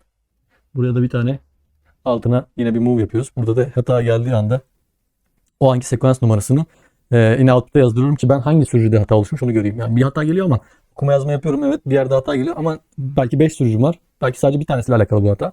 Onu bulabilmem için. Hatan geldiği anda örneğin sekans number'ım 1 ise demek ki birinci sürücüde. 2 ise yine birinci sürücüde. 5 ise mesela 3. sürücüde. Değil mi? İkişer ikişer gittiği için 2, 4, 5 ve 6 3. sürücüye denk geliyor gibi. Bu şekilde düşünebilirsiniz. Bunu ekliyorum. Devam edersek bir tane daha yükselen kenar. Bu sefer done'ları sayacağız. Done count. Increment ekliyorum. Her bir yükselen kenarda done sinyali geldiğinde burada done'ları göreceğiz. Evet, buraya kadar yaptıklarımız sürücü sayısından bağımsız olan işlemler. Yani biz burada yaptığımız her şey modbus comload ve modbus master bloklarını çağırmak. Onun dışında bu bloklar için gerekli olan giriş çıkışları, işte sekansı, okuma yazmayı, modunu, adresini, atamalarını yapmak gibi işlemleri ayarladık. Bu FB1'di şu an yaptığımız. Bu FB1'in altında çağırmak üzere bir tane de FB2'de bir blok oluşturacağız. Bu blok bizim aslında sürücümüzü kontrol edecek. Yani sürücülerin giriş çıkışlarını kontrol edeceğimiz, sürücülerin sayısına göre çağıracağımız bir blok yazacağız. Ve bu blokla bu FB1 içerisindeki bazı değişkenleri ilişkilendireceğiz. Özellikle hatırlarsanız data buffer'ımız vardı. Bu blokların girişinde buffer olacak. Hepsi aynı kaynaktan beslenecek gibi düşünebilirsiniz.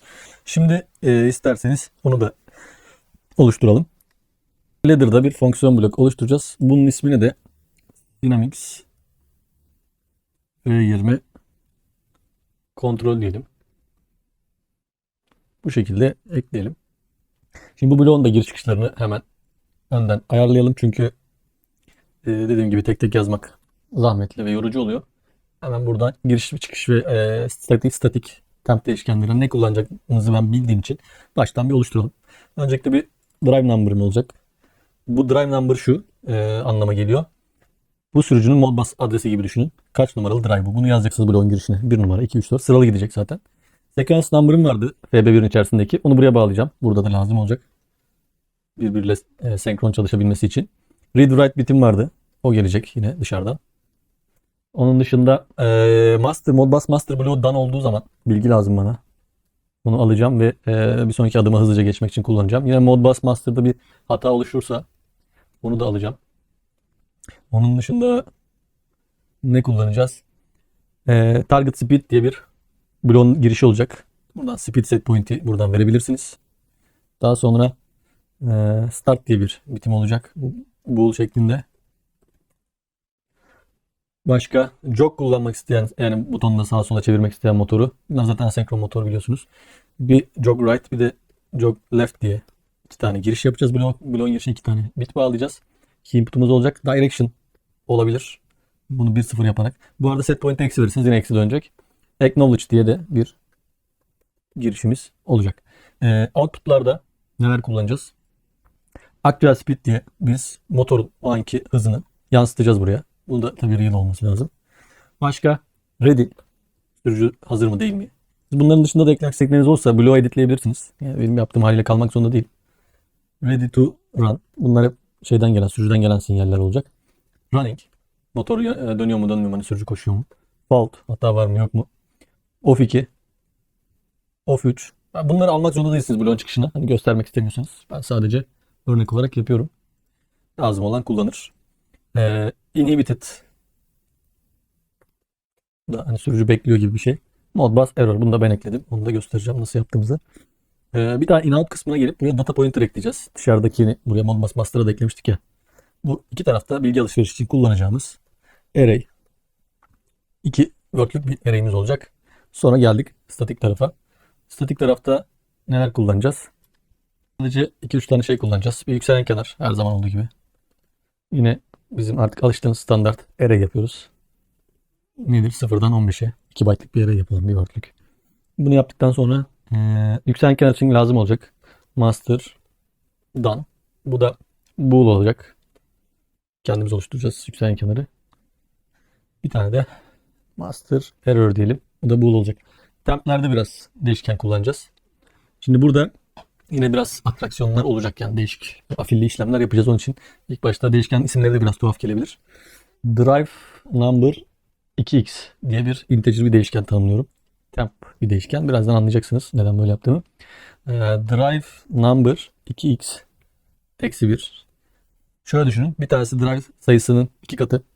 Drive number'ım neydi diyelim. Bu bloğun girişine ben 5 yazdım. Bu 5 numaralı drive. 5 ile 2 çarptım 10. Bir çıkardım 9. 9 ve 10. Bu bana lazım olacak. Neden? Çünkü bir işlemde okuma, bir işlemde yazma yapıyordum hatırlarsanız. O yüzden tek sayıdan başlayıp çift sayıya gidecek. Yani mesela 1 numaralı sürücüde nedir? 1 ve 2'yi kullanacağım. 1'de sequence number 1 iken oku, 2 iken yaz diyecektim. Şimdi 1 numaralı sürücü 2 ile çarparsam 2 yapıyor. 2'den başlatırsam olmaz. Bir eksiğini alıyorum. 2'den 1 çıkarttım. 1 ve 2'yi alacağım. Bunları birazdan karşılaştırmalı kullanacağız. Daha net oturacak. Bir ön bilgi vereyim. Actual speed için bir temp değişken buraya olacak. Daha sonra temp target speed.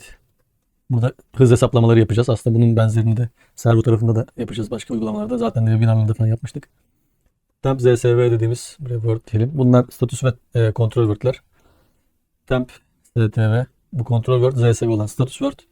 Almanca kısaltmalar bunlar. Daha sonra execute, read, okuma işlemini yap demek için bool kullanacağız. Execute, write diyorum. Bu da bool.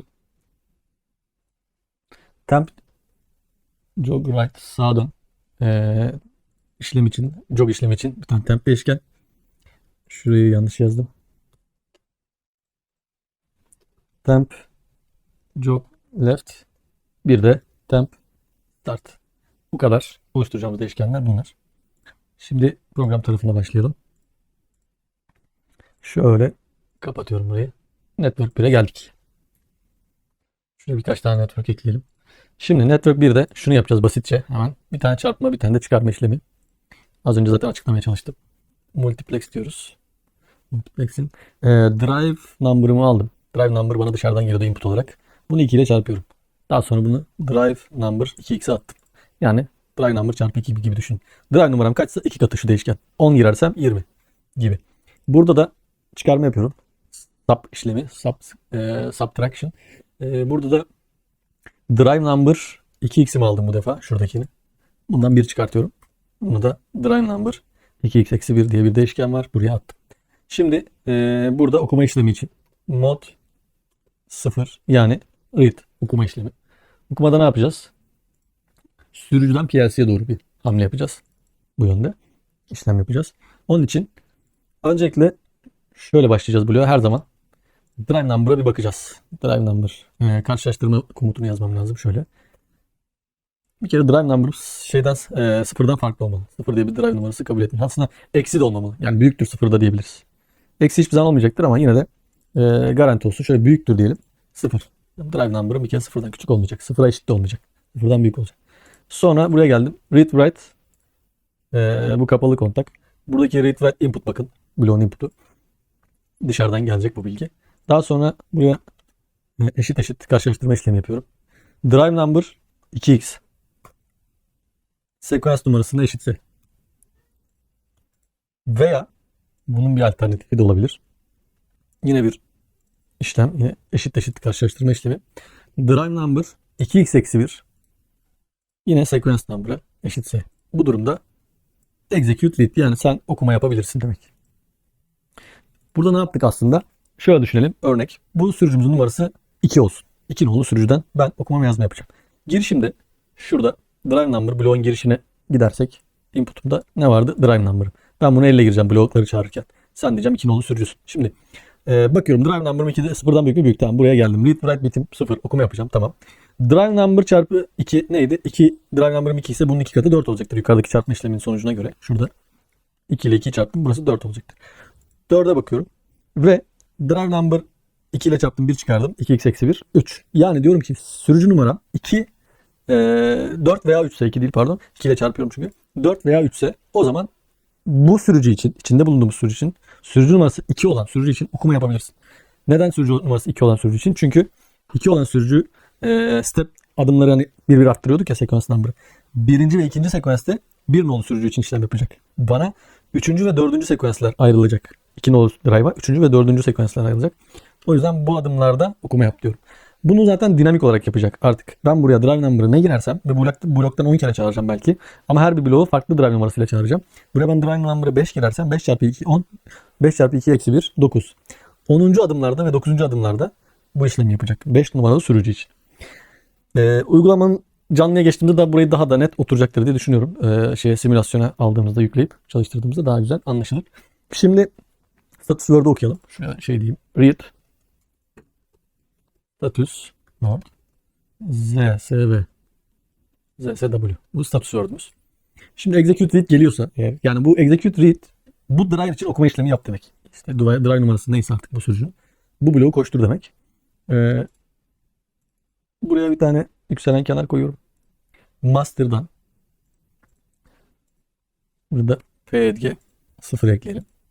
Master'dan dan geldiği zaman tabii. Neden? Çünkü ben daha henüz bu bloğa gelmeden önce yani bu blok çağrılmadan önce şuraya geri dönersek bir önceki yazdığımız bloğa şöyle geri dönelim.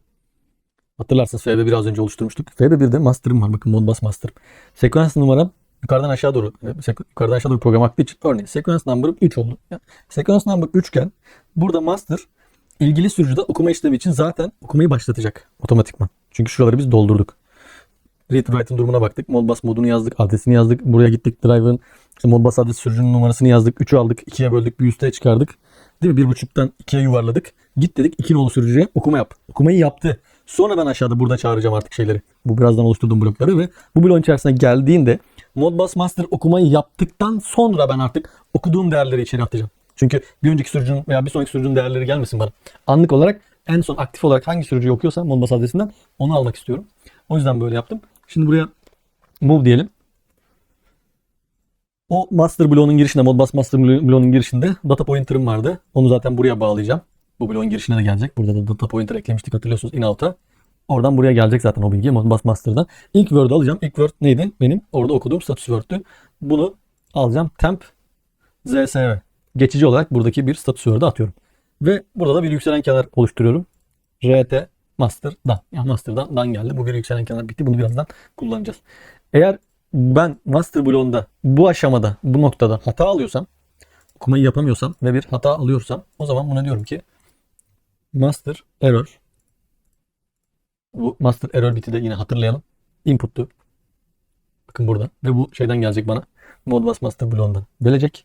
Burada bir error varsa, hata varsa yine bunun yükselen kenarında gideceğim. Buraya bir master error diye bir biti çektireceğim. Bunu da birazdan kullanacağız. Bu şekilde bir ön hazırlık yapıyorum status Word'u okumak için. Devam edelim. Şimdi buradan buraya araya bir SCL gireceğim. Çünkü bir sürü assignment işlemi var. Ladder'da çok görsel olarak takip etmesi zor olacak. Buraya insert SCL network diyorum. SCL network. Başlık olarak da şey diyebiliriz. Fill out the status word indicators from drive diyelim. Bunu yazarken şöyle bir koşullarla başlayalım. Diyelim ki if rt master done geliyorsa veya değil ve not rt master error diyeceğiz. Yani done geliyor, error gelmiyorsa o zaman yani sağlıklı bir şekilde ben veriyi aldım master'dan, modbus'tan. O zaman şöyle yapacağız. Ready. Bunlar hep output, hatırlayın. 2 noktası eşittir. Temp zsv nokta %x0. Bu da nereden geliyor? Onu da göstereyim. Bakın hemen sunuma geri dönersek buradan daha net göreceksiniz. Neydi bizim status word'ümüz? 16 bitlik bir word'tü. İlk biti bakın drive ready. İkinci biti ready to run. Üçüncü biti 012 diye gidiyor. İlk sıfırıncı biti, birinci biti diye söyleyeyim daha doğru olur. İkinci biti drive running. Üçüncü biti drive fault active. Off 2, off 3 gibi böyle gidiyor. Ben bunların hepsini almadım tabii. Bunların bazılarını alacağım. Output'a yazacağım. Burada şeyi biliyorsunuzdur ama bilmeyenler için bir daha hatırlatayım. Slide access diye bir şey vardı. Mesela bizim ZSV, temp ZSV diye bir word'umuz var. Şu 16 bitin tamamı. Temp ZSV oluşturuyor. Status word'tü. Biz bunu temp'e attık. Temp ZSV dedik. O bir word. Word'un da bitleri. Ben bunu bit almak istediğim zaman şöyle bir slice access diye bir şey vardı. Değişkenin adını yazıyoruz. Temp neydi? ZSW nokta yüzde x, buraya da bit numarası. Örneğin 0. bitini alacaksam böyle. Yazdığınız zaman şurada nokta olacak. Şurada nokta yazıyoruz. Temp zsv nokta %x0 dediğim zaman ben 0. biti almış oluyorum. O yüzden şey olarak baktığınızda da burada programda da bakarsanız temp zsv nokta %x0 dedim. Yani bu word'u al. Bu word'un ilk biti. Word'u da yukarıda zaten atamasını yapmıştık. Bakın şurada data pointer'dan Modbus'tan gelen ilk word'u, 0. word'u zaten 2 word okuyoruz. İlk word'u al, temp zsv move'la demiştik. Daha sonra da bunun bitlerini alıyoruz tek tek. Bunun ilk bitini al, ready'ye at. Bu ready aslında zaten output. Direkt bloğun çıkışında bunu göreceğiz. Bu şekilde diğerlerini de yazabiliriz. Sonra ready to run diye bir çıkışımız var. Bunu da yine gideceğiz. Temp zsv'den nokta yüzde x1 diyeceğiz. Birinci bitini buraya move'layacağız. Ben buraları bu şekilde dolduruyorum. Bazı bitleri kullanmayacağım. Onları şeye aldım, yoruma aldım ama kullanmak istediklerinizi açabilirsiniz. Daha sonra else if diyorum. Bu defa eğer error gelirse, master error gelirse then bu durumda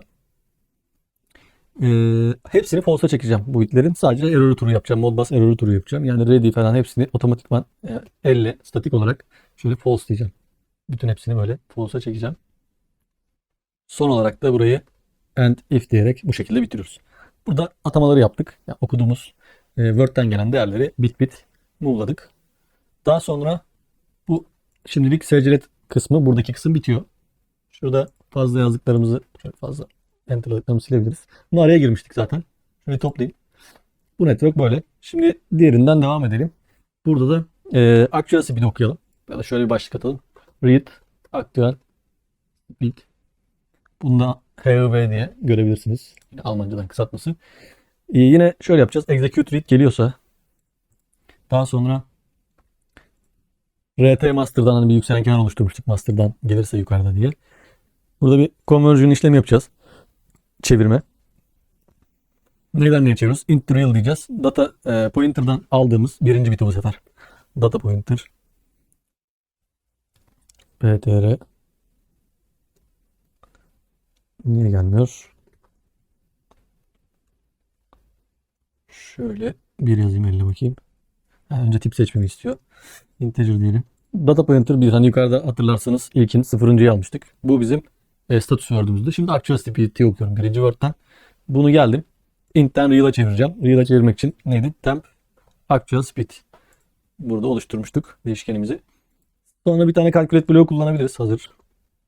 Calculate bloğu. Burada 3 tane input'umuz olacak.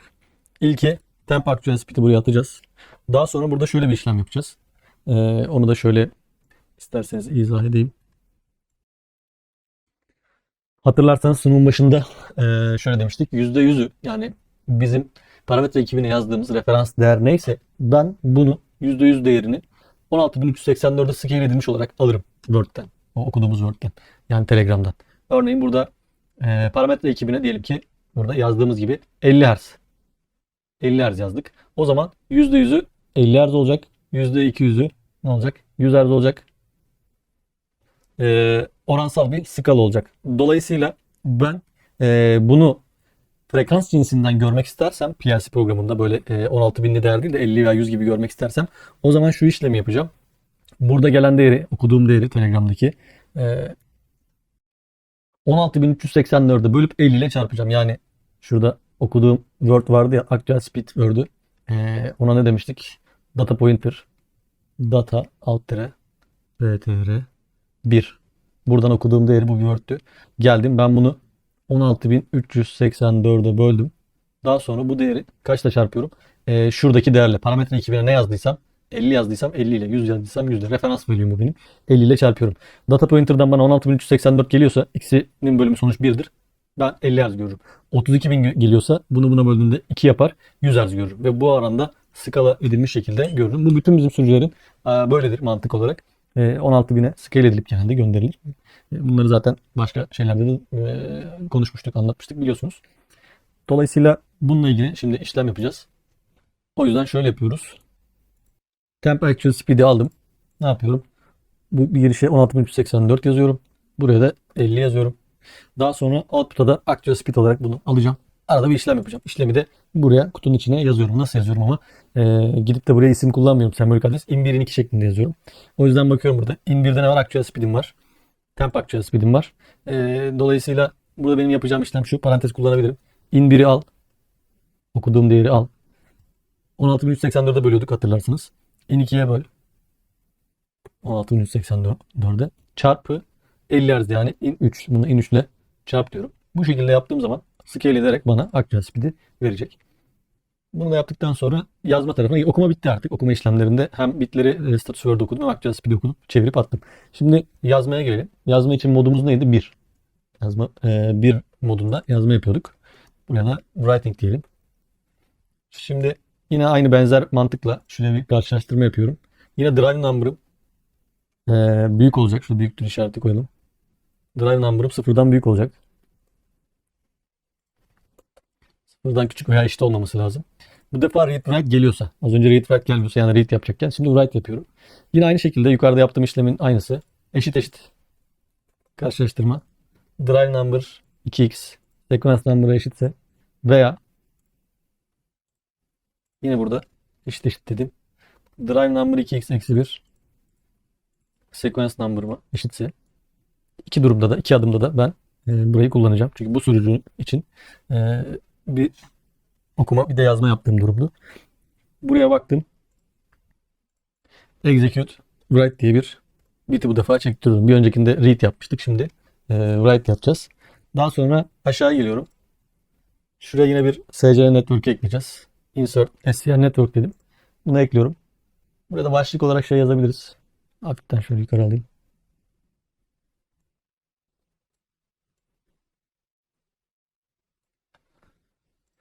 Şuraya write command word diyelim. stw command word'tur. Şurayı biraz ekleyelim. Geldim yukarı. If diyorum. Execute write bu defa. Az önce read'li. Yazma işlemi geliyorsa done dedim. Bu defa tam tersini yapacağım. Önce temp'teki değerleri önce şeydeki değerleri, girişteki input'taki değerleri temp'e atacağım. Sonra temp'ten de gidip Telegram'dan yazacağım. Okuma yaparken önce Telegram'dan gelen okuyup sonra bitlerini ayırıyordum. Şimdi bitleri birleştirip Telegram'a gönderiyorum. Bu defa temp stw nokta %x 0 start diyorum. Böyle start bitimi bağladım. Tabi buraya açıklama olarak da of 1 diyelim. Daha sonra yine geldim. Temp stw nokta %x1 Bu da otomatikman true olacak bu. Bunları acil stop ve benzeri şeyler bağlayabilirsiniz. Off 2'dir bu mesela. Ama ben hepsini true yapıyorum. Sadece burada off 1'i açıp kapattığımda direkt start stop gibi çalıştırabiliyorum sürücüyü. Bunun detayına bakmak isterseniz de hatırlayalım tekrar. Neydi kontrol word'ümüz? Bakın 16 bitlik yine bir word'ümüz vardı. İlk biti on, off 1, on veya off yapan start bitimiz. İkincisi off 2, electrical stop, off 3, fast stop, pulse enable, RPG enable, RPG start, set point enable. Şu 6'ya kadar bunları vermedikçe bu sürücü çalışmaz. Ondan sonrakiler işte kontrol by PLC, bunu da bir yapacağız. Diğerleri de seçenek olarak eklenebilir. Mantık olarak buydu. Tekrar döndüm. Bu şekilde sırayla hepsini ekliyoruz. Diğerlerini de ekleyeyim. Bu şekilde ekliyorum. Ve en son olarak da şuraya gelip end if diyerek buradaki şeyde SCL kısmında bitiriyorum. Burada dikkat ederseniz bazılarını direkt true false verdim. Bazılarını da inputlara bağladım. Mesela start input'tan alacak. Technology hata resti input'tan alacak bloğun girişinden. Jog sağ sol input'tan gelecek ve direction bitimiz input'tan gelecek. Diğerlerini direkt ben 1 veya 0 olarak bağladım. Açıklamalarını da yazdım. Zaten uygulamayı yine paylaşacağım. Siz bu blokla istediğiniz gibi oynayabilirsiniz eğer kullanmak isterseniz. Burayı da yaptıktan sonra şu gereksiz yerleri yine satırları silelim, kalabalık yapmasın. Gelelim şuraya, network'ümüzden devam edelim aşağıya doğru. Şimdi bu defa bu Word'ü alacağız. Şey yazdıracağız. Telegram üzerinden göndereceğiz. Word'ü oluşturduk. Şöyle diyelim. Write command word stw dedik yine. Bu defa geldim. Execute write geliyorsa move diyeceğim. Temp stw data pointer 0. Bakın dikkat ederseniz az önce buradan okumuştum bu değişkenden ve input word'leri almıştım. Şimdi buraya yazacağım. Aynı yere yazacağım ve buradan da sürücüye göndereceğim. Yani bir de buffer alanını hem okumak için kullanıyorum hem yazmak için kullanıyorum. Ama birinde read write biti 0 iken burada buraya yazıyorum sürücüden aldığımı. Read write biti 1 olduğunda buradan sürücüye yazıyorum. Tamamen bir geçici bir alan gibi kullanıyorum burayı ve burayı yani çok iyi yönetmek gerekiyor. Yanlış bir zamanda, yanlış bir okuma yazma yapıldığında başka bir sürücünün değeri diğer sürücüye gidebilir. Veya okuma yapayım derken yazma yapabilirsiniz veya yazdığınız şeyi okuyabilirsiniz tekrar geri. Bunu iyi yönetmek gerekiyor. Write target speed diye da HSV oluyor Almanca'da kısaltma. Buraya geldim. Yine execute write diye bitimizi yapıştıralım. Yine calculate yapacağız. Okumada olduğu gibi. Tersine işlem yapacağız bu defa. Calculate bloğu ekledim. Yine 3 tane girişim olacak. İlki target speed, yani sürücüye hız set point'i göndereceğiz. İkincisi benim referans speed'im 50 zaten. Üçüncüsü de scale oranım 16384. Bu bizim sabittir. Bu da temp target speed yapıyorum. Daha sonra bu işlemi tabi yazmam lazım kutucuğun içerisine ne yaptığımı. Bu defa yine aldım. Şöyle biraz daha şöyle yapayım. Geldim buraya.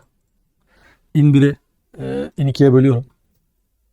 Nedir in 1 bölü 2? Yani target speed'i aldım. In 2'de 0 ile 50 arası zaten. Ben de girişte blok girişinde 0 ile 50 vereceğim. Ve bu böldüğüm değeri 16384 ile çarpıyorum. Aslında normalize yapıyorum önce. Bir 0 ile 50 arası bir değer alabilir zaten target speed. Maksimum 50'ye kadar çıkabileceği için 50'ye böldüm. Normalize ettim. 0 ile 1 arası bir değere çevirdim. 16384 ile çarpıyorum. Maksimum 16384 olarak gönderebilirim. Burayı yanlış yazdım tabii anlatırken biraz kafa gidiyor. Buraya da in 3 diyeceğiz. Yanlış olmaması lazım. Şuraya da in 1 yazmayı unuttuk. In 1 bölü in 2 çarpı in 3 şeklinde olacak. Bunu yaptıktan sonra şu temp target speed'i de bir işlemden geçireceğiz. Real olarak gönderemeyeceğimiz için Modbus'tan word gönderebileceğimiz için convert diyorum. Ne yapıyorum? Temp target speed'i aldım. Nereye? Data alt dire btr 1'e atıyorum. Burada benden tip isteyecektir. Burada integer'e çevirdim. Bu şekilde gönderdiğim zaman düzgün bir şekilde yazması gerekiyor. Şimdi buraya kadar aslında şeyi bitirdik. Kontrol bloğunu da yazdık. Modbus bloğunu zaten yapmıştık. Şimdi kontrol bloğumuzu yazdık. Şunu bir compile edelim şu haliyle. Daha sonra burayı kapatıyorum. Şimdi geldik bloğumuzun içine. Bu bloğun içerisinde şeyi çağıracağız. Oluşturduğumuz bloğu çağıracağız. Synamics kontrol bloğunu. Aldım. Şuraya şöyle sürükleyip atıyorum. Sürükleyip atınca yine benden şey soracak. Single yapmayacağım. Yine multi yapacağım. İsmine de şöyle drive 1 diyorum. Öyle. Bir tane daha ekleyebilirim. Yine geldim bakın çoğaltıyorum. Bunun ismine de drive 2 dedim. Multi instance olacak unutmayın. Ekledim. Bakın Drive 1, Drive 2 olarak multi instance seçtiğim için dikkat ederseniz gelip bunları şuraya ekleyecek. Bakın Drive 1, Drive 2. Neler var Drive 1, Drive 2'nin altında? Zaten bizim eklediğimiz bloklar bunlar. Giriş çıkışları biz eklemiştik hatırlarsanız. Data pointer'ımız var. Girişler çıkışlar var. Bunların bağlantısına gelirsek. Örneğin drive number. Şimdi bir numaralı sürücümüzün drive numarası 1 olacak. Sequence number. Buraya sequence number'ı bağlıyoruz. Daha sonra read write. Read write'ı bağlıyoruz. Master done. Master done'ımız şuradan gelecek. Şunun ismini kopyalayalım. Bunun done'ı gelecek. Buraya. Master nokta done. Aynı şekilde master bloğunun nokta diyeceğiz. Error'ını alacağız. Bloğun girişine, error girişine bağlayacağız. Target speed kısmına ve diğer kısımlara bir test için bir data block oluşturup onun içinden bağlayabiliriz. Şurası data pointer'ımız zaten neydi? Data buffer diye bir pointer'ımız vardı. Bunu buraya bağlıyoruz. Buraya da yine data buffer'ı bağlıyoruz. Aynı şekilde Modbus Master'da da yine data buffer'ımız bağlı. Yani in-out olduğu için burası in-out'lar interfez gibidir. Yani hem okunup hem yazılabildiği için bir bilgiyi birçok yere taşımak için genelde HMI ile haberleşimde de arayüz olarak kullanırız. Onunla ilgili başka örnekler de yapacağım. Hani in-out'u nasıl daha verimli kullanabiliriz? Örneğin program içerisinde yazdığımız projede birden fazla tekrarların önüne geçmek için mesela örnek vereyim. Siz genelde kullandığınız standart acil stop, reset, stop start gibi böyle belli başlı bitler vardır. Bunları bir paket haline getirip bu şekilde buraya bağlarsanız bütün blokların girişine hiç uğraşmazsınız böyle sürekli buraları doldurmakla çok daha kolay olur. Onlarla ilgili daha sonra şeyler de yapacağız. İşte faceplate ile ilgili örnekler, bunun gibi örnekler. Vaktimiz oldukça yapacağız. Neyse konuyu dağıtmayalım. Buraya geldik. İkincisini de yine ikinci sürücü bakın sıralı gitmesi lazım. Drive numarası. Sequence number'a geldim. Sequence number'ımı ekledim. Read write'a master'dan hatırlarsınız. Yapıştır. Done diyoruz.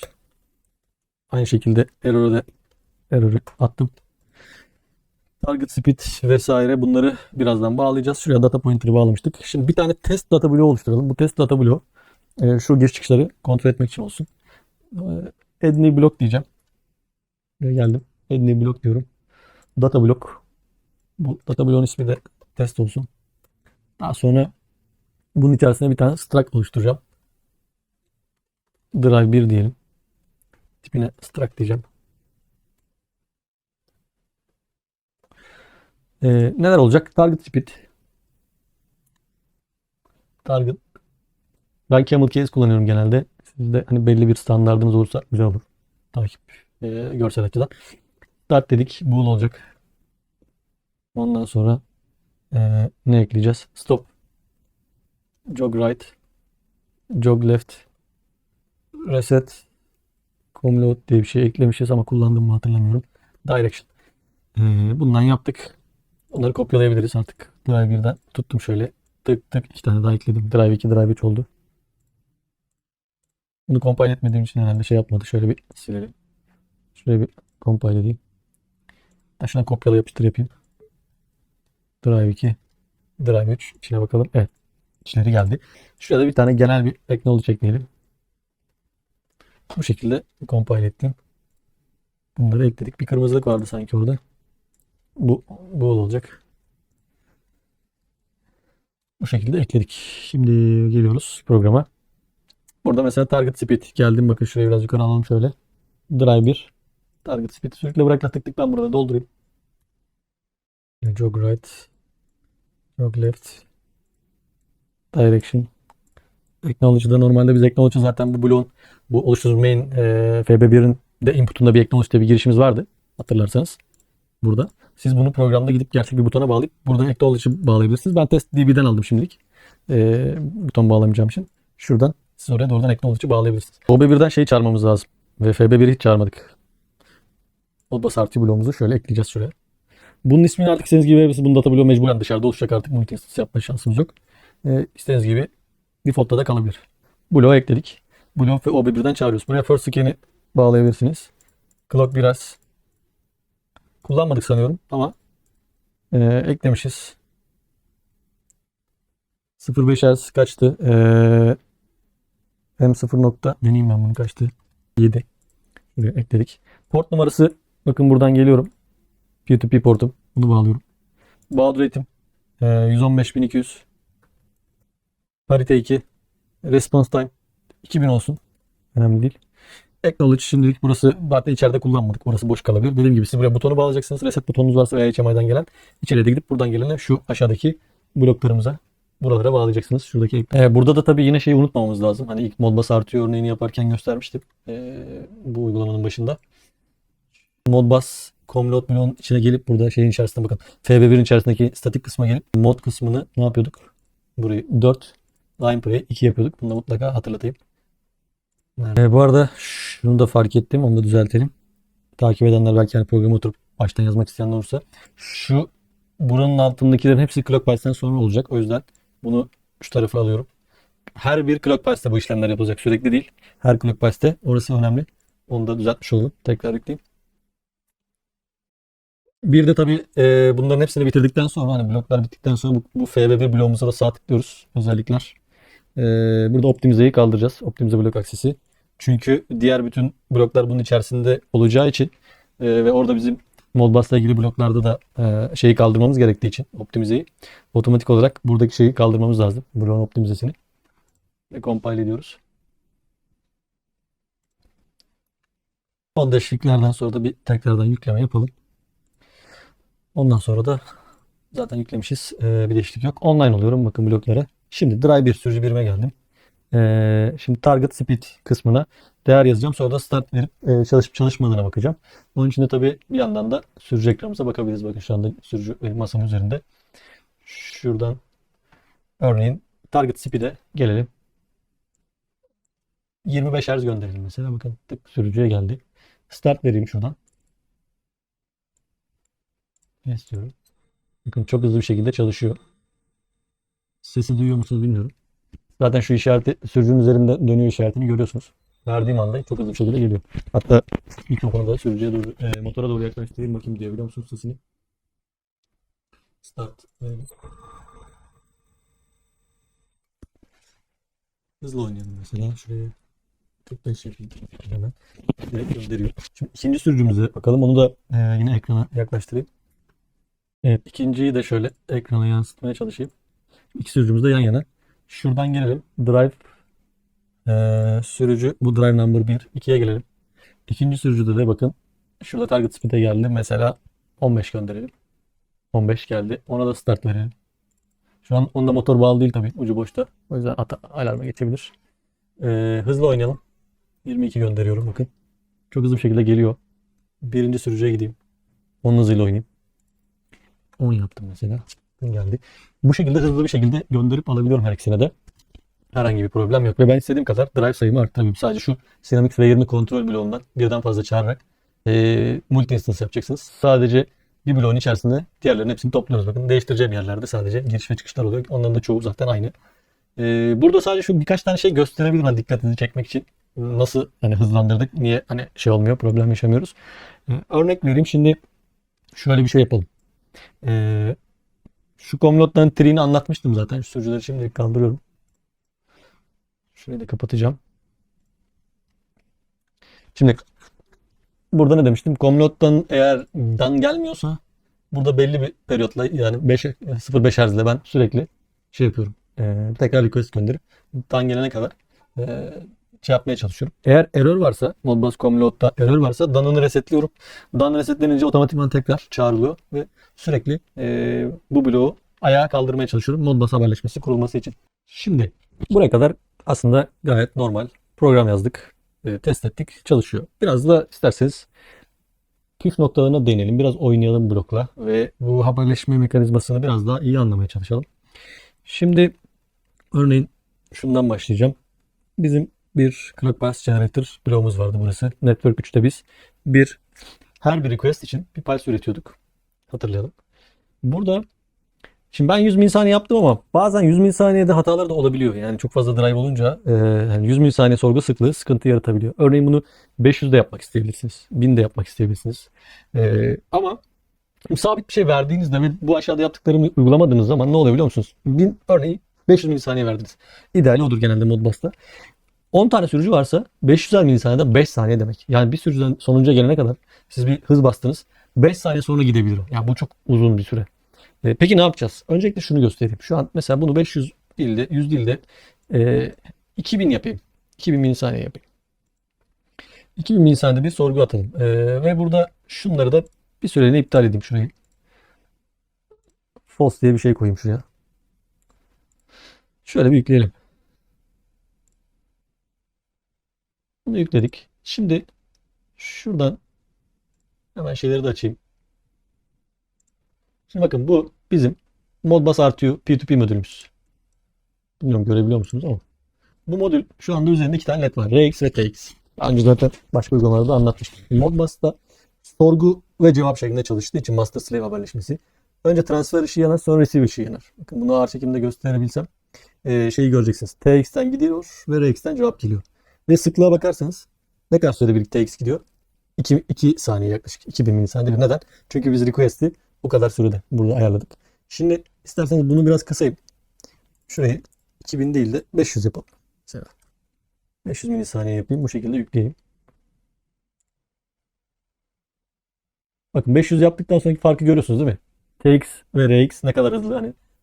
Zaten TX'e bağlı olarak RX geri dönüş yapıyor. Yani TX bizden giden, RX de sürücüden gelen bilgiyi ifade ediyor. Şimdi burada örneğin bir sürücüyle ilgili problem yaşadığımızı düşünelim. Diyelim ki ben sürücü 2'nin adresini değiştireyim. Şuradan göreceğiniz şekilde de açayım. Soldaki bir, sağdaki ikinci sürücüydü. Bunun parametre 2021'e geldim. Adresi 2'ydi. Bakın bunu 3 yapacağım. Olmayan bir adres verdim programda. Bunu 3 yaptım girdim. Şimdi bakın bunu 3 yaptığım anda görüyor musunuz sorgudaki değişikliği? Az önce her 500 milisaniyede giden RX, TX şimdi ne oldu? Birinci sürüde problem yok. Gidiyor. Bir de gidiyor. Geri dönüyor. Sorguda cevap alıyor. İkinci sürücüde gidiyor sinyal. Request gidiyor ve blok busy. Neden busy? Cevap bekliyor. Ama o cevap gelmiyor. Ne kadar bekliyoruz burada? Onu da söyleyeyim. Buradaki bekleme süremiz bakın şurada response timeout. Burada 2000 ayarlamışız. Şimdi bunu kısarsam ben eğer bu tarz hatalardan benim bütün network'üm etkilenmez. Yani 10 tane sürücünün olduğu bir yerde bir sürücüden böyle bir hatadan kaynaklı diğer 9 sürücü de beklemek zorunda kalmaz. Bunu kısabiliriz. Ne kadar kısabiliriz? Makul seviyelerde kısabildiğimiz kadar kısabiliriz. Şu online üzerinden değiştirebiliyor muyum bakayım? Response time out. Şuradan OB1'in içerisinden değiştireceğiz. Buradan girmiştik. Bunu ben 2000 milisaniye değil de örneğin 10 milisaniyeye kadar çekiyorum. Mesela 100 milisaniye, 10 milisaniye yapabilirim. Ben gönderdim sorguyu 10 milisaniyede geri dönmezse hata geç diyebilirim. Bakın. Bunu böyle değiştirdiğim zaman bir PLC stop run yapmak gerekebiliyor. Çünkü burada yaptığımız ayarlar işte baud rate, port, parite gibi şeyler modüle yazılması lazım. Modüle yazmak için de CPU'nun stop'tan run'a geçiyor olması lazım. Çünkü data record yazıyor modüllere. Bunu da her zaman startup fazında bakın 10 milisaniye çektim. Sürücü 2 arızada. Sürücü 2'nin adresine bakarsanız pardon 2021'de adrese bakarsanız 3. Ve 2 yapayım bakın. Yani aşağı yukarı hızda hiçbir değişiklik olmuyor görüyor musunuz? Yani haberleşmemi etkilemiyor. Neden? Çünkü ben bloğa diyorum ki sen eğer herhangi bir cihazdan bilgi alamazsan şu kadar süre içerisinde bilgi alamazsan bir sonrakine geç. Atla bunu. Orada da süreyi ne yaptım? 10 milisaniye çektim. Ve şu anda çok hızlı bir şekilde bakın RX, TX için görüyorsunuz hani müthiş bir hızla. Tabii ki bir Profinet ile Profibus'la kıyaslayamayız ama Modbus için oldukça iyi bir hız. Çünkü hep şikayet şeydir. Gelen şikayetler ya çok yavaş, çok geç falan. O kadar da kötü değil. Düzgün programladığınızda, düzgün kurguyu düzgün yaptığınızda o kadar da kötü değil. Bakın buradan hız gönderelim. 22 gönderdim. Hemen gidiyor. Start vereyim. Yani diğer sürücüyü görmediği halde bakın. Yani çok hızlı. Şu an 2 sürücü var. Keşke elimde olsaydı sürücü. Bir 5-10 taneyle denerdik. Ama programı sizle paylaşacağım. Denersiniz. Gayet güzel, hızlı çalışıyor şu anda. Bir problem yok. Hızlı olması için neler yaptık? 1. 115.200 baud rate kullandık. Mutlaka onu kullanın. 115.200. Eğer problem yaşarsanız daha aşağılara çekmeyi denersiniz. İkincisi response timeout'u kıstım. Üçüncüsü burada benim oluşturduğum request kurgusunda bakın buradaki sorgu motorunda mutlaka aralara done ve error geliyorsa next cycle'a geç gibi bir şey yazdım ki bekleme yapmasın. Yani olabilecek gecikmeleri en aza indirdim. Bir de şeyi unutmayın. Parametre 2014'ü sıfıra çekme. O da yine şeye yarıyor. Modbus timeout ile ilgili haberleşme ile ilgili hatalarda hata gelmesini engelliyor. Onu da yapmayı unutmayalım. Onun dışında da işte bloğun mantığını şeyini dinamik olarak programlamayı göstermeye çalıştım. Burada dikkat ederseniz bakın şeyler de çok güzel geliyor. Şu anda bakın sürücü 1 çalıştırayım. Start verdiğimde bakın akça hızını da görebiliyorum. Buradaki durumlarında ready geliyor, ready to run, running, true geliyor, fault, false gibi. Durdurayım. Bakın buradaki şeyler gitti. İşte jog yapalım. Bakın çok hızıyla gidiyor şu anda. Sürücünün içerisinde 5 Hz'miş çok hızımız. Onda duruyor. Ters yöne döndürelim. -5 ile bakın döndüğünü. Burada görebiliyorsunuz. İkinci sürücüye gelelim. Şu anda ikinci sürücü de ready. Bakın hata yok. Ona da hız basalım. Mesela 44 gönderiyorum. Ondan sonra ekranına geldi. Start verince tabii motor bağlı değil. Bir verelim. Seni hız basıyor ama hataya geçti şu anda. Burada fault olarak gelmiyor. Alarm olarak burada bir uyarı var üzerinde. Start'ı kestim. Bu uyarı gitti. Peki ben bu sürücüye ulaşamıyorsam peki bakın geldim. Sürücünün adresini değiştirelim. 2 diye 3 yapıyorum bakın sürücüye ulaşamıyorum. Burada bütün değişkenleri sıfıra attık. Ne geliyor burada? Modbus error. Bunu da hatırlarsanız biz yapmıştık bloğun içerisinde. Bu sayede ben bu drive ile ilgili haberleşme hatam var mı yok mu onu da görmüş oluyorum. Yani oldukça kullanışlı bir blok oldu. Bence V20 ile yapacağınız işte basit uygulamalarda fan, pompa, konveyör gibi işlerde gayet rahatlıkla kullanabilirsiniz. Ben şimdi versiyon 20'de yazıyorum. Bloğu SC'de yapmadığım için export formatında veremeyeceğim. Doğrudan proje backup'ını paylaşacağım. Merak edenler hani bir şekilde daha düşük versiyonlarda yapmak isteyenler de oturup burada tek tek yazabilirler veya trial olarak versiyon 20'yi indirip projeyi açıp kopyala yapıştırla başka versiyonlara da atabilirler. Faydalı olduğunu umuyorum. Kendinize iyi bakın. Daha sonra görüşürüz.